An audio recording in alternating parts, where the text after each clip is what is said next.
আসসালামু আলাইকুম, শুভ সন্ধ্যা সবাইকে। অনেক অনেক প্রীতি এবং শুভেচ্ছা জানিয়ে শুরু করছি আজকে ক্লাস। সুপ্রিয় শিক্ষার্থীবৃন্দ, আপনারা সবাই কেমন আছেন? আহ, আশা করি ভালো আছেন। তো কে কোথা থেকে দেখছেন একটু কমেন্ট করুন প্লিজ। আজকে আমাদের আমাদের কত কত নম্বর ক্লাস? চতুর্থ ক্লাস। তো চতুর্থ ক্লাসে আপনাদের আমন্ত্রণ জানাচ্ছি। এই ক্লাসটি গতকালই নেওয়ার কথা ছিল, আনফর্চুনেটলি আমার প্রবলেমের জন্য নিতে পারিনি। ও আচ্ছা, ক্লাস ঘোষণা মনে হয় 11টায় দেওয়া হচ্ছিল না? আমি একটু আগে চলে আসছি কি? আমি কি আগে চলে আসছি কিনা? 11টায় ঘোষণা দেওয়া ছিল মনে হয়। আমি ভাবছি সাড়ে 10টায় দেওয়া ছিল। আচ্ছা, সবাইকে একটু গ্রুপে লিখে দেন, যারা করেন সব। বাকিদেরকে একটু মেনশন করে দেন। আচ্ছা, আমি একটু মেনশন করার চেষ্টা করি। মেনশন করেন তো, সবাইকে গ্রুপে একটু মেনশন করে দেন। এবং ওই সবাইকে একটু মেনশন করে দেন তো। আমি মনে একটু আগে চলে আসছি। 10:30টায় ছিল ক্লাস। আচ্ছা, 10:30 থাকলে ভালো। তো আপনারা সবাই একটু গ্রুপে লিখে দেন তো। আপনাদের আপনাদের ভাই ভাইবা গ্রুপে আছে মনে হয়, না ভাইবা একটা হোয়াটসঅ্যাপ আছে। ক্লাস শুরু হয়েছে কিনা একটু লিখে দেন সবাই। আচ্ছা, আমিও লিখে দিচ্ছি।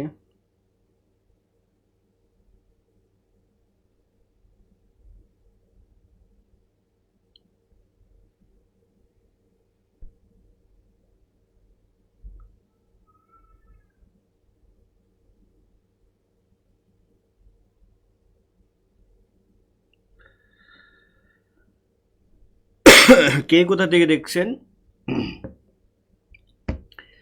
কে কোথা থেকে দেখছেন একটু কমেন্ট করুন প্লিজ। কে কোথা থেকে দেখছেন? আপনারা 33 জন জয়েন করেছেন মাত্র। আই ডোন্ট নো কেন। আপনারা প্রায় 400-র মতো স্টুডেন্ট আছেন। আপনারা কেন এত কম জয়েন করেছেন আমার জানা নেই। তবে আপনারা দ্রুত জয়েন করেন। আপনারা সবাই দ্রুত জয়েন করেন, হ্যাঁ।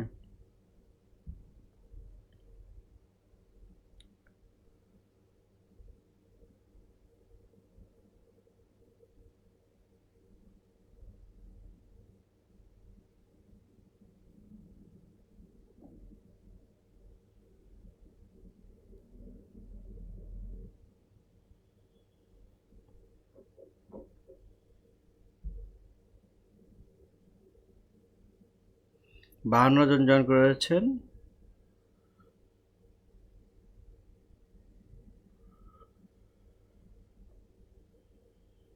আমরা সবাই একটু জয়েন করি, একটু জয়েন করি আমরা।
ওকে, ঠিক আছে, আপনারা জয়েন করেছেন না? আমরা ক্লাস শুরু করে দিয়েছি। 73 জন জয়েন করেছি। ওকে, আমরা বিহারীলাল চক্রবর্তীকে ভোরের পাখি বলা হচ্ছে। ভোরের পাখি কেন বলা হচ্ছে? দেখেন যে 1861 খ্রিস্টাব্দে প্রকাশিত হলো মেঘনাদ বধ কাব্য। মেঘনাদ বধ কাব্য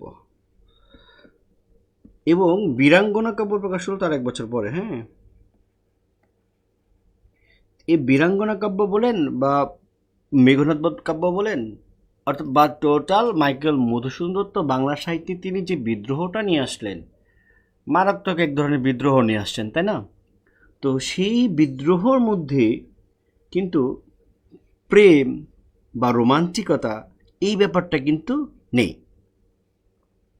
তো মাইকেল মধুসূদন দত্তর পরে মাইকেল মধুসূদন তো আধুনিকতা নিয়ে আসছেন বাংলা সাহিত্যে। বাংলা সাহিত্যের যে অন্ধকার যুগ ছিল সেই অন্ধকার যুগটা চলে গেছে, বাংলা সাহিত্যে আধুনিকতা চলে আসছে, বাংলা সাহিত্যের মধ্যে দেশপ্রেম চলে আসছে, বাংলা সাহিত্যের মধ্যে জাতীয়তা বোধ চলে আসছে। একদম ওই মধ্যযুগের যেসব চিন্তা চেতনা আছে সেগুলো থেকে একেবারে বেরিয়ে গেছে। মধ্যযুগ থেকে বেরিয়ে এসে এখন বাংলা সাহিত্যে আধুনিকতা চলে আসছে। তো বাংলা সাহিত্যে আধুনিকতা চলে আসছে, তো সেই আধুনিকতা মাইকেল মধুসূদন দত্তের হাতে আসছে এবং তিনি এক ধরনের বিদ্রোহ করলেন। তো এই যে আধুনিকতা চলে আসছে, অর্থাৎ বাংলা সাহিত্যের যে রাত ছিল, যে অন্ধকার ছিল, সেই অন্ধকারটা শেষ হয়ে গেছে। শেষে একটা ভোর চলে আসছে, নতুন ভোর। ভোরকে নিয়ে আসলেন, ভোর নিয়ে আসলেন মাইকেল। তো এই মাইকেলের ভোরে এসে একজন কবি সেই ভোরবেলা দোয়েল বা অন্য কোনো পাখি যেরকম মিষ্টি সুরে গান করে, ঠিক তেমনি মিষ্টি সুরে গান গাওয়া শুরু করলেন বিহারীলাল চক্রবর্তী। যে কারণে রবীন্দ্রনাথ ঠাকুর তাকে নাম দিয়েছেন ভোরের পাখি। কিসের পাখি?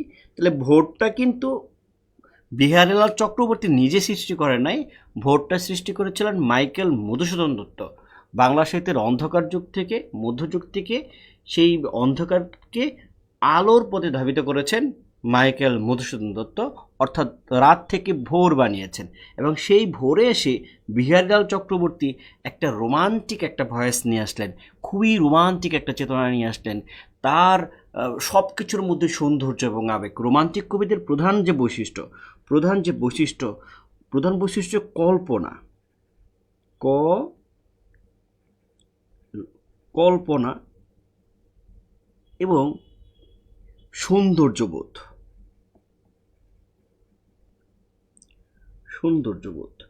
মানে প্রেমিকার সাথে যে মিলবে, প্রেমিকার সাথে যে তার অভিসার ঘটবে, মানে এই রোমান্টিক কবি যারা আছেন তারা কিন্তু কল্পনায়, বাস্তবের চেয়ে কল্পনায় যেন বেশি মজা পান, বা বাস্তব থেকে কল্পনায় যেন বেশি উপলব্ধি করতে পারেন।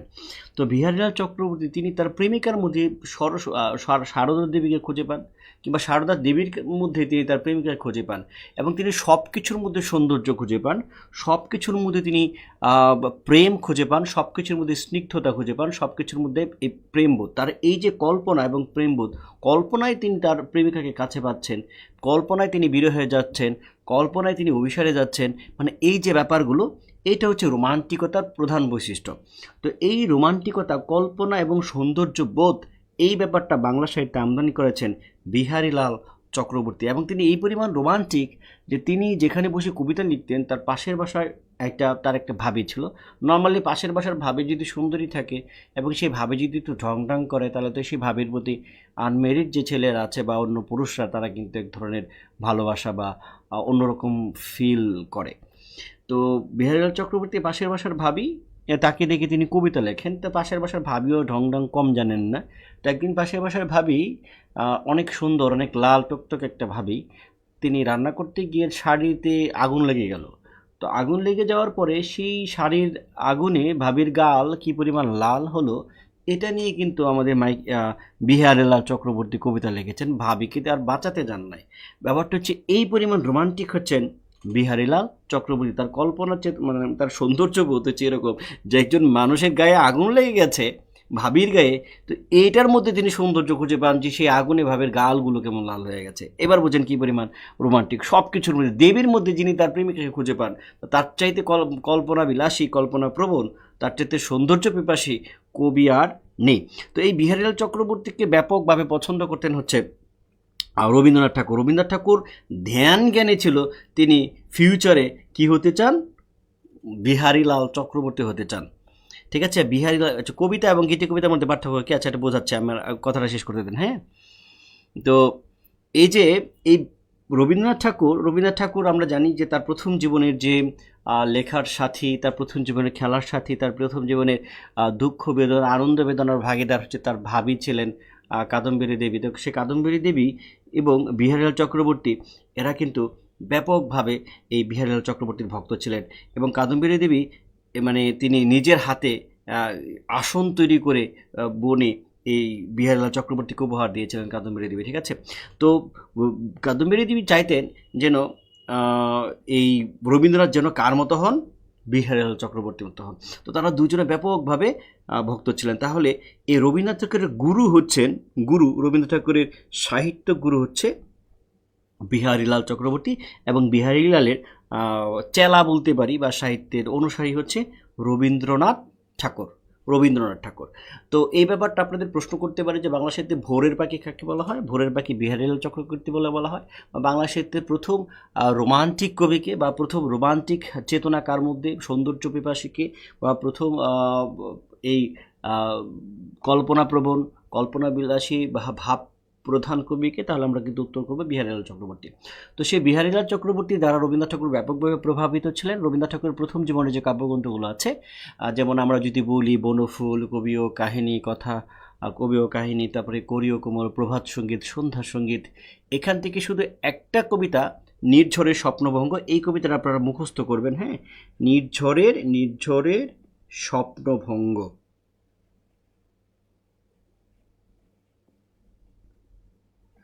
এটা প্রভাত সঙ্গীতে আছে, নির্ঝরে স্বপ্নভঙ্গ। তো ওই তার প্রথম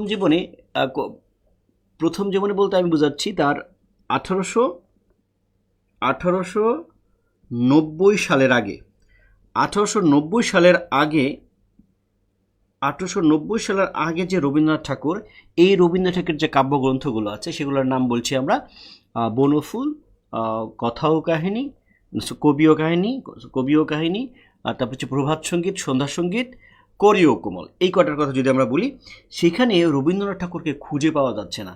সেখানে রবীন্দ্রনাথ ঠাকুর চরমভাবে প্রভাবিত হচ্ছে বিহারীলাল চক্রবর্তী দ্বারা। সেখানে রবীন্দ্রনাথ ঠাকুর প্রভাবিত হচ্ছে বৈষ্ণব পদ দ্বারা প্রভাবিত, মানে ওই ব্যাপারগুলো দ্বারা প্রভাবিত। অর্থাৎ এইখানে রবীন্দ্রনাথ ঠাকুরকে ঠিক ওইভাবে খুঁজে পাওয়া যাচ্ছে না। তো এই সময় তার ব্যতিক্রমী কবিতা, রবীন্দ্রনাথ ঠাকুর যদি ব্যতিক্রমী কবিতা বলি যে প্রথম জীবনের শ্রেষ্ঠ কবিতা কোনটা, তাহলে আপনারা উত্তর করবেন নির্ঝরের স্বপ্নভঙ্গ। আজি প্রভাতে রবির কর, কেমনে পশিল প্রাণীর পর, কেমনে পশিল গুহানাথেরই প্রভাত পাখির গান, না জানি কেন রে এতদিন পরে জাগিয়াও ছিল প্রাণ। এই কবিতাটা আপনারা অন্তত পক্ষে 10 লাইন 12 লাইন মুখস্থ করবেন। এটা আপনাদেরকে জিজ্ঞেস করতে পারে যে রবীন্দ্রনাথ ঠাকুরের কোন কবিতা প্রথম, তার কোন বিখ্যাত কবিতা, কোন কবিতা রবীন্দ্রনাথ ঠাকুর তার নিজস্বতা প্রথম দিকে প্রকাশিত হয়েছিল, বা তার শিল্পের জায়গা থেকে তার ভালো কবিতা, তাহলে আপনারা নির্ঝরের স্বপ্নভঙ্গ বলবেন, এবং এটা কোন গ্রন্থ থেকে নেওয়া হয়েছে সে কথাটাও বলবেন। তো রবীন্দ্রনাথ ঠাকুর 1889 সালে তার বাবা বললেন যে আর কতদিন তুমি ঘরে বসে থাকবে, তুমি যাও পূর্ববঙ্গে যাও, বাংলাদেশে যাও, পূর্ববঙ্গে না, ঠিক আছে, বাংলাদেশে যাও, বাংলাদেশে গিয়ে তুমি জমিদারি দেখা করো। তখন রবীন্দ্রনাথ ঠাকুর নিজে স্বীকার করছেন যে আমি কবি মানুষ, পদ্য টদ্য লিখি, আমিও সুবের কি বুঝি, জমিদারে কি বুঝি। তার বাবা বলল মুরব্বী তা হবে না। তো রবীন্দ্রনাথ ঠাকুরের বাবা বললেন মুরব্বী তা হবে না, আপনাকে যেতেই হবে। তখন রবীন্দ্রনাথ ঠাকুর বাধ্য হয়ে তিনি পূর্ববঙ্গে এলেন। পূর্ববঙ্গ এসে তিনি কুষ্টিয়ার শিলাইদহ, গাজীপুর, ভাওয়াল উদ্যান, তারপরে হচ্ছেন নওগাঁর প্রতিশর, তারপরে হচ্ছে সিরাজগঞ্জের যে শাহজাদপুর, যেখানে এখন রবীন্দ্র বিশ্ববিদ্যালয় আছে, এই জায়গাগুলো তিনি ভ্রমণ করেছেন। এবং ভ্রমণ করার পরে তিনি এই বাংলার আলো বাতাস, প্রকৃতির, পদ্মা নদী, যমুনা নদী, এখানকার গাছগাছালি, গাজীপুরের গাছগাছালি, এরকম মানে এই প্রকৃতি কিন্তু কলকাতায় নাই। এই প্রকৃতি কিন্তু সেই কলকাতার যে নগর জীবন, যে কৃপণ যে জীবন, ওইখানকার ওই জীবন, আর বাঙালির এই জীবন, উদারতা, প্রকৃতির উদারতা, মানুষের উদারতা, সব কিছু একটা সারল্যর একটা ব্যাপার কিন্তু এই অঞ্চলে ছিল বা এখনও আছে। তো কলকাতার জীবন কিন্তু এত সরল না, হ্যাঁ, অত সরল না, তার চাইতে বরঞ্চ আমরা সরল জীবন যাপন করি। তো এই ব্যাপারগুলো আসার পরে রবীন্দ্রনাথ ঠাকুর একদম বিশাল একটা চেঞ্জ তার মধ্যে আসলো। রবীন্দ্রনাথ ঠাকুর হয়ে উঠেছেন বাংলাদেশে আসার পরে। রবীন্দ্রনাথ ঠাকুর যদি বাংলাদেশে না আসতেন তাহলে রবীন্দ্রনাথ ঠাকুর হয়ে উঠতেন এটা আমরা আসলে বলতে পারছি না। তো বাংলাদেশের এই ভূপ্রকৃতি, মানুষ, সমস্ত কিছু রবীন্দ্রনাথ ঠাকুর এমনভাবে আচ্ছন্ন করেছে, তার ভিতরে কবিতা ভর করেছে, এবং তিনি মনে করলেন যে তার ভেতরে একজন মানুষ এসে বসবাস করছে, এবং তার যে মানুষই অর্থাৎ প্রেমিকা বা কাব্য লক্ষ্মী, এটাকে তিনি একটা কল্পনার মূর্তিতে তিনি দেখেছেন। ওই যে আমাদের বিহারীলাল চক্রবর্তী যেরকম কল্পনার মূর্তি দেখেছিলেন, ঠিক তেমনি এরকম একটা কাব্যলক্ষ্মীকে তিনি কল্পনার মূর্তিতে দেখেছেন, এবং তিনি যে প্রথম যে তখন বাংলাদেশি যে কাব্যটা লিখলেন তার নাম হচ্ছে মানসী। তো সেই মানসিক কাব্যগ্রন্থকে রবীন্দ্রনাথ ঠাকুর বলা হচ্ছে যে মানসিক কাব্য হচ্ছে রবীন্দ্রনাথ ঠাকুরের অনুবিশ্ব। অনুবিশ্ব বলতে আমরা কী বোঝাচ্ছি? রবীন্দ্রনাথ ঠাকুরের এই যে 56টা কাব্যগ্রন্থ রবীন্দ্রনাথ ঠাকুরের, সেই 56টা কাব্যগ্রন্থ যদি রবীন্দ্রনাথ ঠাকুরের একটা বিশ্ব হয়, এটা যদি কবিতার বিশ্ব হয়, রবীন্দ্রনাথ ঠাকুর কবিতার বিশ্ব হয়, তাহলে তার একটা সংক্ষিপ্ত রূপ হচ্ছে, ধরেন এটা হচ্ছে মানসী, এই মানসীটা হচ্ছে রবীন্দ্রনাথ ঠাকুরের সংক্ষিপ্ত রূপ। অর্থাৎ রবীন্দ্রনাথ ঠাকুরের 56টা কাব্যগ্রন্থের মধ্যে যে ধরনের কথাবার্তা, চিন্তা চেতনা আছে, তারই একটা সংক্ষিপ্ত রূপ যেন মানসী। এর জন্য বলা হচ্ছে যে মানসী হচ্ছে রবীন্দ্রনাথ ঠাকুরের অনুবিশ্ব। আপনাকে যদি প্রশ্ন করা হয় যে রবীন্দ্রনাথ ঠাকুরের কোন কাব্যকে অনুবিশ্ব বলা হচ্ছে, আপনি উত্তর করবেন যে মানসী। যদি প্রশ্ন করা হচ্ছে আপনাকে কেন এটাকে অনুবিশ্ব বলা হচ্ছে, তখন আপনি বলবেন যে স্যার রবীন্দ্রনাথ ঠাকুরের 56টা কাব্যগ্রন্থের মধ্যে রবীন্দ্রনাথ ঠাকুরের যেসব চিন্তা চেতনা, দর্শন, যত কিছু আছে, তার যে রোমান্টিক চেতনা, তার যে দার্শনিক প্রত্যয়গুলো আছে, এই ব্যাপারগুলো স্যার মানসিক কাব্যগ্রন্থের মধ্যে আছে। এই জন্য বলা হচ্ছে যে মানুষ হচ্ছে রবীন্দ্রনাথ ঠাকুরের অনুবিশ্ব। এবং মানসী সম্পর্কে আরেকটা কথা বলা হয়েছে যে মানসিক কাব্যগ্রন্থের মধ্যে কবির সঙ্গে একজন শিল্পী এসে যোগ দিলেন, অর্থাৎ রবীন্দ্রনাথ ঠাকুর আগেই কবি আছেন। তার আগের যে কাব্যগ্রন্থগুলো আছে, প্রভাত সঙ্গীত, সন্ধ্যা সঙ্গীত, করি ও কোমল বা, এগুলোতে তিনি কবি, হ্যাঁ, নির্ঝরের স্বপ্নভঙ্গ কবিতার মধ্যে তিনি কবি। কিন্তু সেই কবিতার মধ্যে যেন একটু শব্দের একটু সমস্যা আছে, একটু ছন্দের খেলাটা জমে নাই, ছন্দগুলো জমে নাই, পর্ব বিভাজনটা ঠিকঠাক মতন জমে নাই, বিশেষণটা খুব সুন্দর করে দিতে পারে নাই, বা ভাবের সাথে ভাষার যে সমন্বয় এটা তিনি দিতে পারেন নাই। অর্থাৎ একজন যখন ছবি আঁকেন, কে বলে, এখানে জায়গা না, এখানে নেই, একজন শিল্পী যখন ছবি আঁকেন তিনি খুব নিখুঁতভাবে কোন জায়গায় কোন রঙটা দিবেন, কোন জায়গায় কীরকম কী হবে, হ্যাঁ, আমি কিন্তু শিল্পী না, আমি জাস্ট বোঝাচ্ছি যে কোন জায়গায় কী দেবেন, ঘাটটা কেমন হবে, চোখটা কেমন হবে, হ্যাঁ, নাকটা কেমন হবে, কানটা কেমন হবে, রঙটা কেমন হবে, কোন জায়গায় কী দেবেন। একজন শিল্পী যেরকম একদম নিখুঁতভাবে ছবি আঁকেন, ঠিক নজরুল সেই শব্দ দিয়ে তিনি যেন ছবি এঁকেছেন। সেই কোন শব্দ কোথায় ইউজ করতে হবে, চিত্রকল্পটা কীরকম হবে, ভাষাটা কীরকম হবে, উপমাটা কীভাবে, উৎপ্রেক্ষাটা কীরকম হবে, এখানে কবিতার ভাবের সাথে সেই কোন ছন্দটাকে তিনি অ্যাপ্লাই করবেন, সব কিছু মিলিয়ে যে একজন শিল্পী যেরকম সুন্দর করে ছবি আঁকেন, আমাদের রবীন্দ্রনাথ ঠাকুর মানুষেতে এসে ঠিক তেমনি শব্দ দিয়ে, কবিতা দিয়ে তিনি ছবি এঁকেছেন, এবং শিল্পীর মতো একটু একটু ধরে ধরে তিনি কবিতার মধ্যে চিত্রকল্প, তারপরে কবিতার মধ্যে তিনি কি বলে উপমা, উৎপ্রেক্ষা, ছন্দ, ভাব, ভাষা তিনি কি সুন্দর করে প্রয়োগ করেছেন। এই জন্য বলা হচ্ছে কবির সঙ্গে একজন শিল্পী এসে যেন যোগ দিলেন এই মানসীতে। এবং এই যে মানসীতে রবীন্দ্রনাথ ঠাকুরের উত্থান, রবীন্দ্রনাথ ঠাকুরকে আর পিছনে ফিরতে হয় নাই। এরপরে রবীন্দ্রনাথ ঠাকুর শুধু উত্থান উত্থান উত্থান উত্থান উত্থান উত্থান। অর্থাৎ বাংলাদেশের আসার আগে রবীন্দ্রনাথ ঠাকুর ঠিক রবীন্দ্রনাথ ঠাকুর হয়ে ওঠেন নাই। এবং মজার ব্যাপার হচ্ছে ঠিক ওই সময়ে রবীন্দ্রনাথ ঠাকুর ছোট গল্প লেখা শুরু করলেন।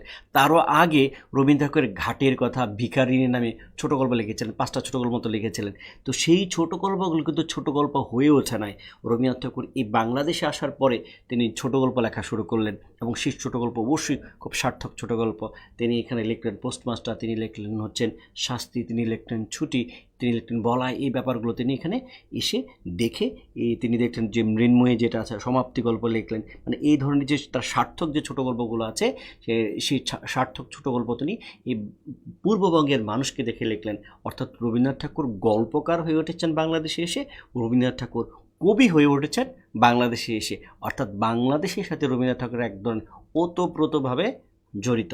ঠিক আছে? তো হ্যাঁ, রবীন্দ্রনাথ ঠাকুরের প্রথম কবিতা হচ্ছে হিন্দু মেলার উপহার। সেটা একেবারে তার ছোট ছোট বয়সে।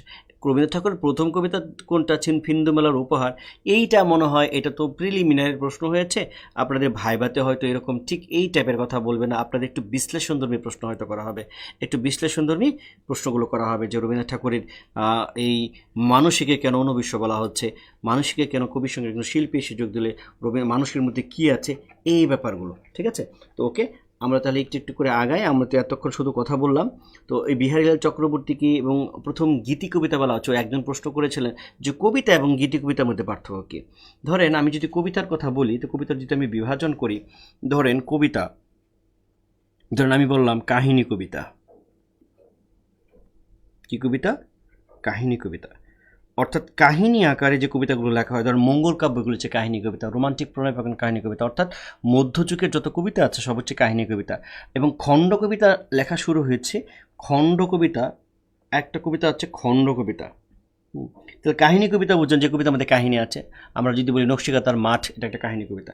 তো খণ্ড কবিতা মানে হলো যে আপনি একটা কোনো একটা বিষয় নিয়ে কবিতা লিখলেন, তাহলে আমাদের যে ঈশ্বরগুপ্ত যে কবিতাগুলো লিখেছিলেন, ধরেন ঈশ্বরগুপ্ত লিখেছিলেন হচ্ছে পাঠা নামে কবিতা লিখেছেন, হ্যাঁ পাঠা।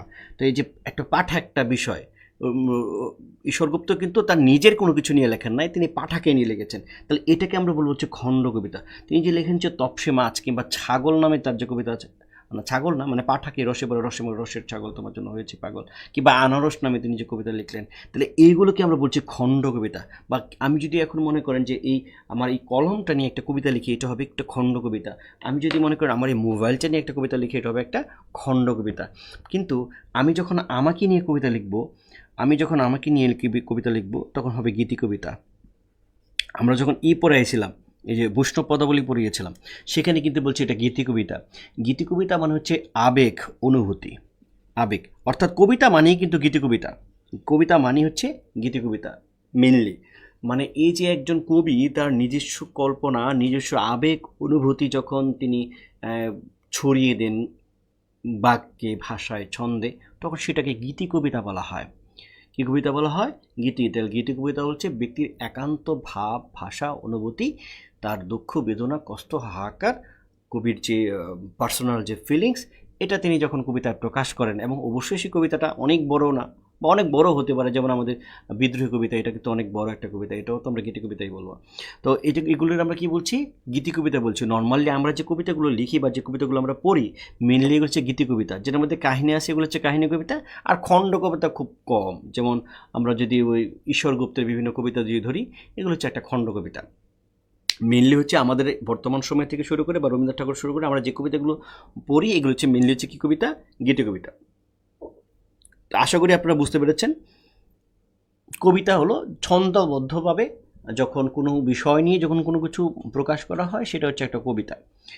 তো কবিতাটা হচ্ছে সেই প্রাচীনকাল থেকে কিন্তু কবিতা চলে আসতেছে। আর সেই কবিতা যেটার মধ্যে, যে কবিতার মধ্যে কাহিনী আছে তাকে কাহিনী কবিতা বলবে। আর কোনো একটা বিষয় নিয়ে যদি লেখে তাকে বলা হচ্ছে খণ্ড কবিতা। আর যদি কোনো ব্যক্তির আবেগ, অনুভূতি, ভাব, উচ্ছ্বাস, সৌন্দর্য এগুলো যখন প্রকাশ করে তাকে বলা হচ্ছে গীতি কবিতা। ওকে, তো বিহারীলাল চক্রবর্তীর এখানে তার সম্পর্কিত অনেক তথ্য এখানে দেওয়া আছে। আমরা এই তথ্যগুলো না পড়লেও হবে, শুধু খালি এইটুকু জানলে হবে। তিনি হচ্ছেন ভোরের পাখি। এবং তার যদি একটা গ্রন্থের নাম যদি বলা হয়, তাহলে তার সবচেয়ে ভালো যে গ্রন্থ সেটা হচ্ছে শারদামঙ্গল। আপনারা এই গ্রন্থের নামটা হাতে জেনে রাখতে পারবেন। অথবা আরেকটা আছে হচ্ছে সাধের আসন, যেটি খুঁজতেছিলাম, সাধের আসন। এইটুকু শুধু জানলেই হবে, আর কিছু জানার দরকার নেই। বঙ্গসুন্দরীর মধ্যে কী আছে এগুলো জানা দরকার নাই। শারদামঙ্গল, এটাও জানার দরকার নাই সারদা দেবীকে নিয়ে। তারপরে হচ্ছে সাধের আসনের কী, এটা জানা দরকার নাই। রবীন্দ্রনাথ ঠাকুর তার তার তার তার হচ্ছে মাত্র 15 বছর বয়সে তার প্রথম লিখিত কাব্যগ্রন্থ বনফুল, প্রথম লিখিত বনফুলের কাব্যগুলো। আর 58 খ্রিস্টাব্দে মাত্র 17 বছর বয়সে তার প্রথম প্রকাশিত যে কাব্য, তার নাম হচ্ছে কবি ও কাহিনী। বনফুলের কবিতাগুলো আগে লেখা হয়েছে, কিন্তু প্রকাশিত হয়েছে কবি এবং কাহিনীটা আগে, বই আকারে কবি ও কাহিনী প্রকাশিত হয়েছে, কিন্তু লেখা হয়েছিল বনফুলের কবিতাগুলো আগে। তো তারপরে হচ্ছে রবীন্দ্রনাথ ঠাকুর সম্পর্কে প্রাথমিক কথা বলা আছে, তিনি শান্তিনিকেতন প্রতিষ্ঠা করেছিলেন, সং অফারিংসের জন্য তিনি নোবেল পেয়েছিলেন, বা এগুলি নিয়ে আমরা আরও কথা বলবো। তার ছদ্মনাম হচ্ছে ভানু সিংহ ঠাকুরের পদাবলী, এবং তিনি তার 56টা কাব্য লিখেছিলেন। প্রথম কবিতা হচ্ছে হিন্দু মেলার উপহার, এটা প্রকাশিত হয়েছিল 25/2/1974 খ্রিস্টাব্দে, মাত্র 13 বছর বয়সে। তো এই তথ্যটা আপনারা একটু মনে রাখতে পারেন। তার প্রথম প্রকাশিত কাব্য হচ্ছে কবি ও কাহিনী 17 বছর বয়সে, কিন্তু লেখা হয়েছিল বনফুলের কবিতাগুলো আগে। সতর্কতা হিসেবে দেখা যাচ্ছে যে বাজারের প্রচলিত বই বনফুলের কথা লেখা আছে। বস্তুত বনফুলের কবিতাগুলো আগে লেখা হয়েছিল, কিন্তু সেটি গ্রন্থাকারে ড্যাশ ড্যাশ ড্যাশ এখানে দেখবেন। তার প্রকাশিত শেষ কাব্য হচ্ছে স্ফুলিঙ্গ, এটা মনে রাখতে পারেন। তার প্রথম কাব্য সংকলন হচ্ছে চয়নিকা। চয়নিকা কিন্তু তার প্রথম সংকলন। আর সর্বাপেক্ষা তার জনপ্রিয় সংকলন হচ্ছে সঞ্চয়িতা। এটা 1931 খ্রিস্টাব্দে প্রকাশিত হয়েছিল। তার গদ্য ছন্দের কাব্য হচ্ছে 5টা। একটা হচ্ছে পরিশেষ, তারপর হচ্ছে পুনষ্ট, তারপরে শেষ সপ্তক, তারপর হচ্ছে পত্রপুট এবং শ্যামলী। এই 5টা কাব্যের মধ্যে তার গদ্য ছন্দ আছে। ভেরি ভেরি ইম্পর্ট্যান্ট, এইটা একটু মনে রাখবেন। আপনাকে যদি বলা হয় যে রবীন্দ্রনাথ ঠাকুরের গদ্য ছন্দের কাব্যগ্রন্থগুলো কি, পরিশেষ, পুনষ্ট, শেষ সপ্তক, পত্রপুট এবং শ্যামলী, এই যে 5টা গ্রন্থ আছে, এই 5টা গ্রন্থের মধ্যে তার গদ্য ছন্দের ব্যবহার আছে। বাকিগুলোতে গদ্য ছন্দের ব্যবহার নেই, বিভিন্ন ছন্দ আছে। তারপর আপনারা যেটা রবীন্দ্র কাব্য মনে রাখার টেকনিক, মেয়েদের নাম দিয়ে, এটা আসলে মানসী, সেজতী, চিত্রা, বিথিকা, প্রান্তিক, সানাই, পূর্বী, মহুয়া, খিয়া, বিচিত্রা, কল্পনা, খনিকা, চৈতালি, কণিকা, পলাতকা, শ্যামলী। গল্পে রবীন্দ্র ঠাকুরের কাব্য কীভাবে মনে রাখা যায়, এটা মনে পড়ার দরকার নাই। তার প্রথম যেমন কবিতাগুলো এটা পড়ার দরকার নাই। তারপর হচ্ছে ভানু সিংহ ঠাকুরের পদাবলীতে তিনি প্রথমেই ব্রজবুলি ভাষা ইউজ করেছিলেন। তিনি বলেছিলেন, মরণ রে তু হো মম শ্যাম শ্যামলী, তু হো, হ্যাঁ, আচ্ছা, মৈথিলি ভাষার, হ্যাঁ, তুহ মম শ্যাম সমান। প্রভাত সঙ্গীত, এই যে প্রভাত সঙ্গীতের তিনি বলেছিলেন যে, আজি প্রভাতে রবির কর, কেমনে পুষিল প্রাণীর পর, কেমনে পুষিল গুহারা অবাদের প্রভাত, পাখির গান না জানি কেন রে, এতদিন পরে জাগিয়ে উঠিল বান। আমি কি সন্ধ্যা সঙ্গীত বলছিলাম তখন?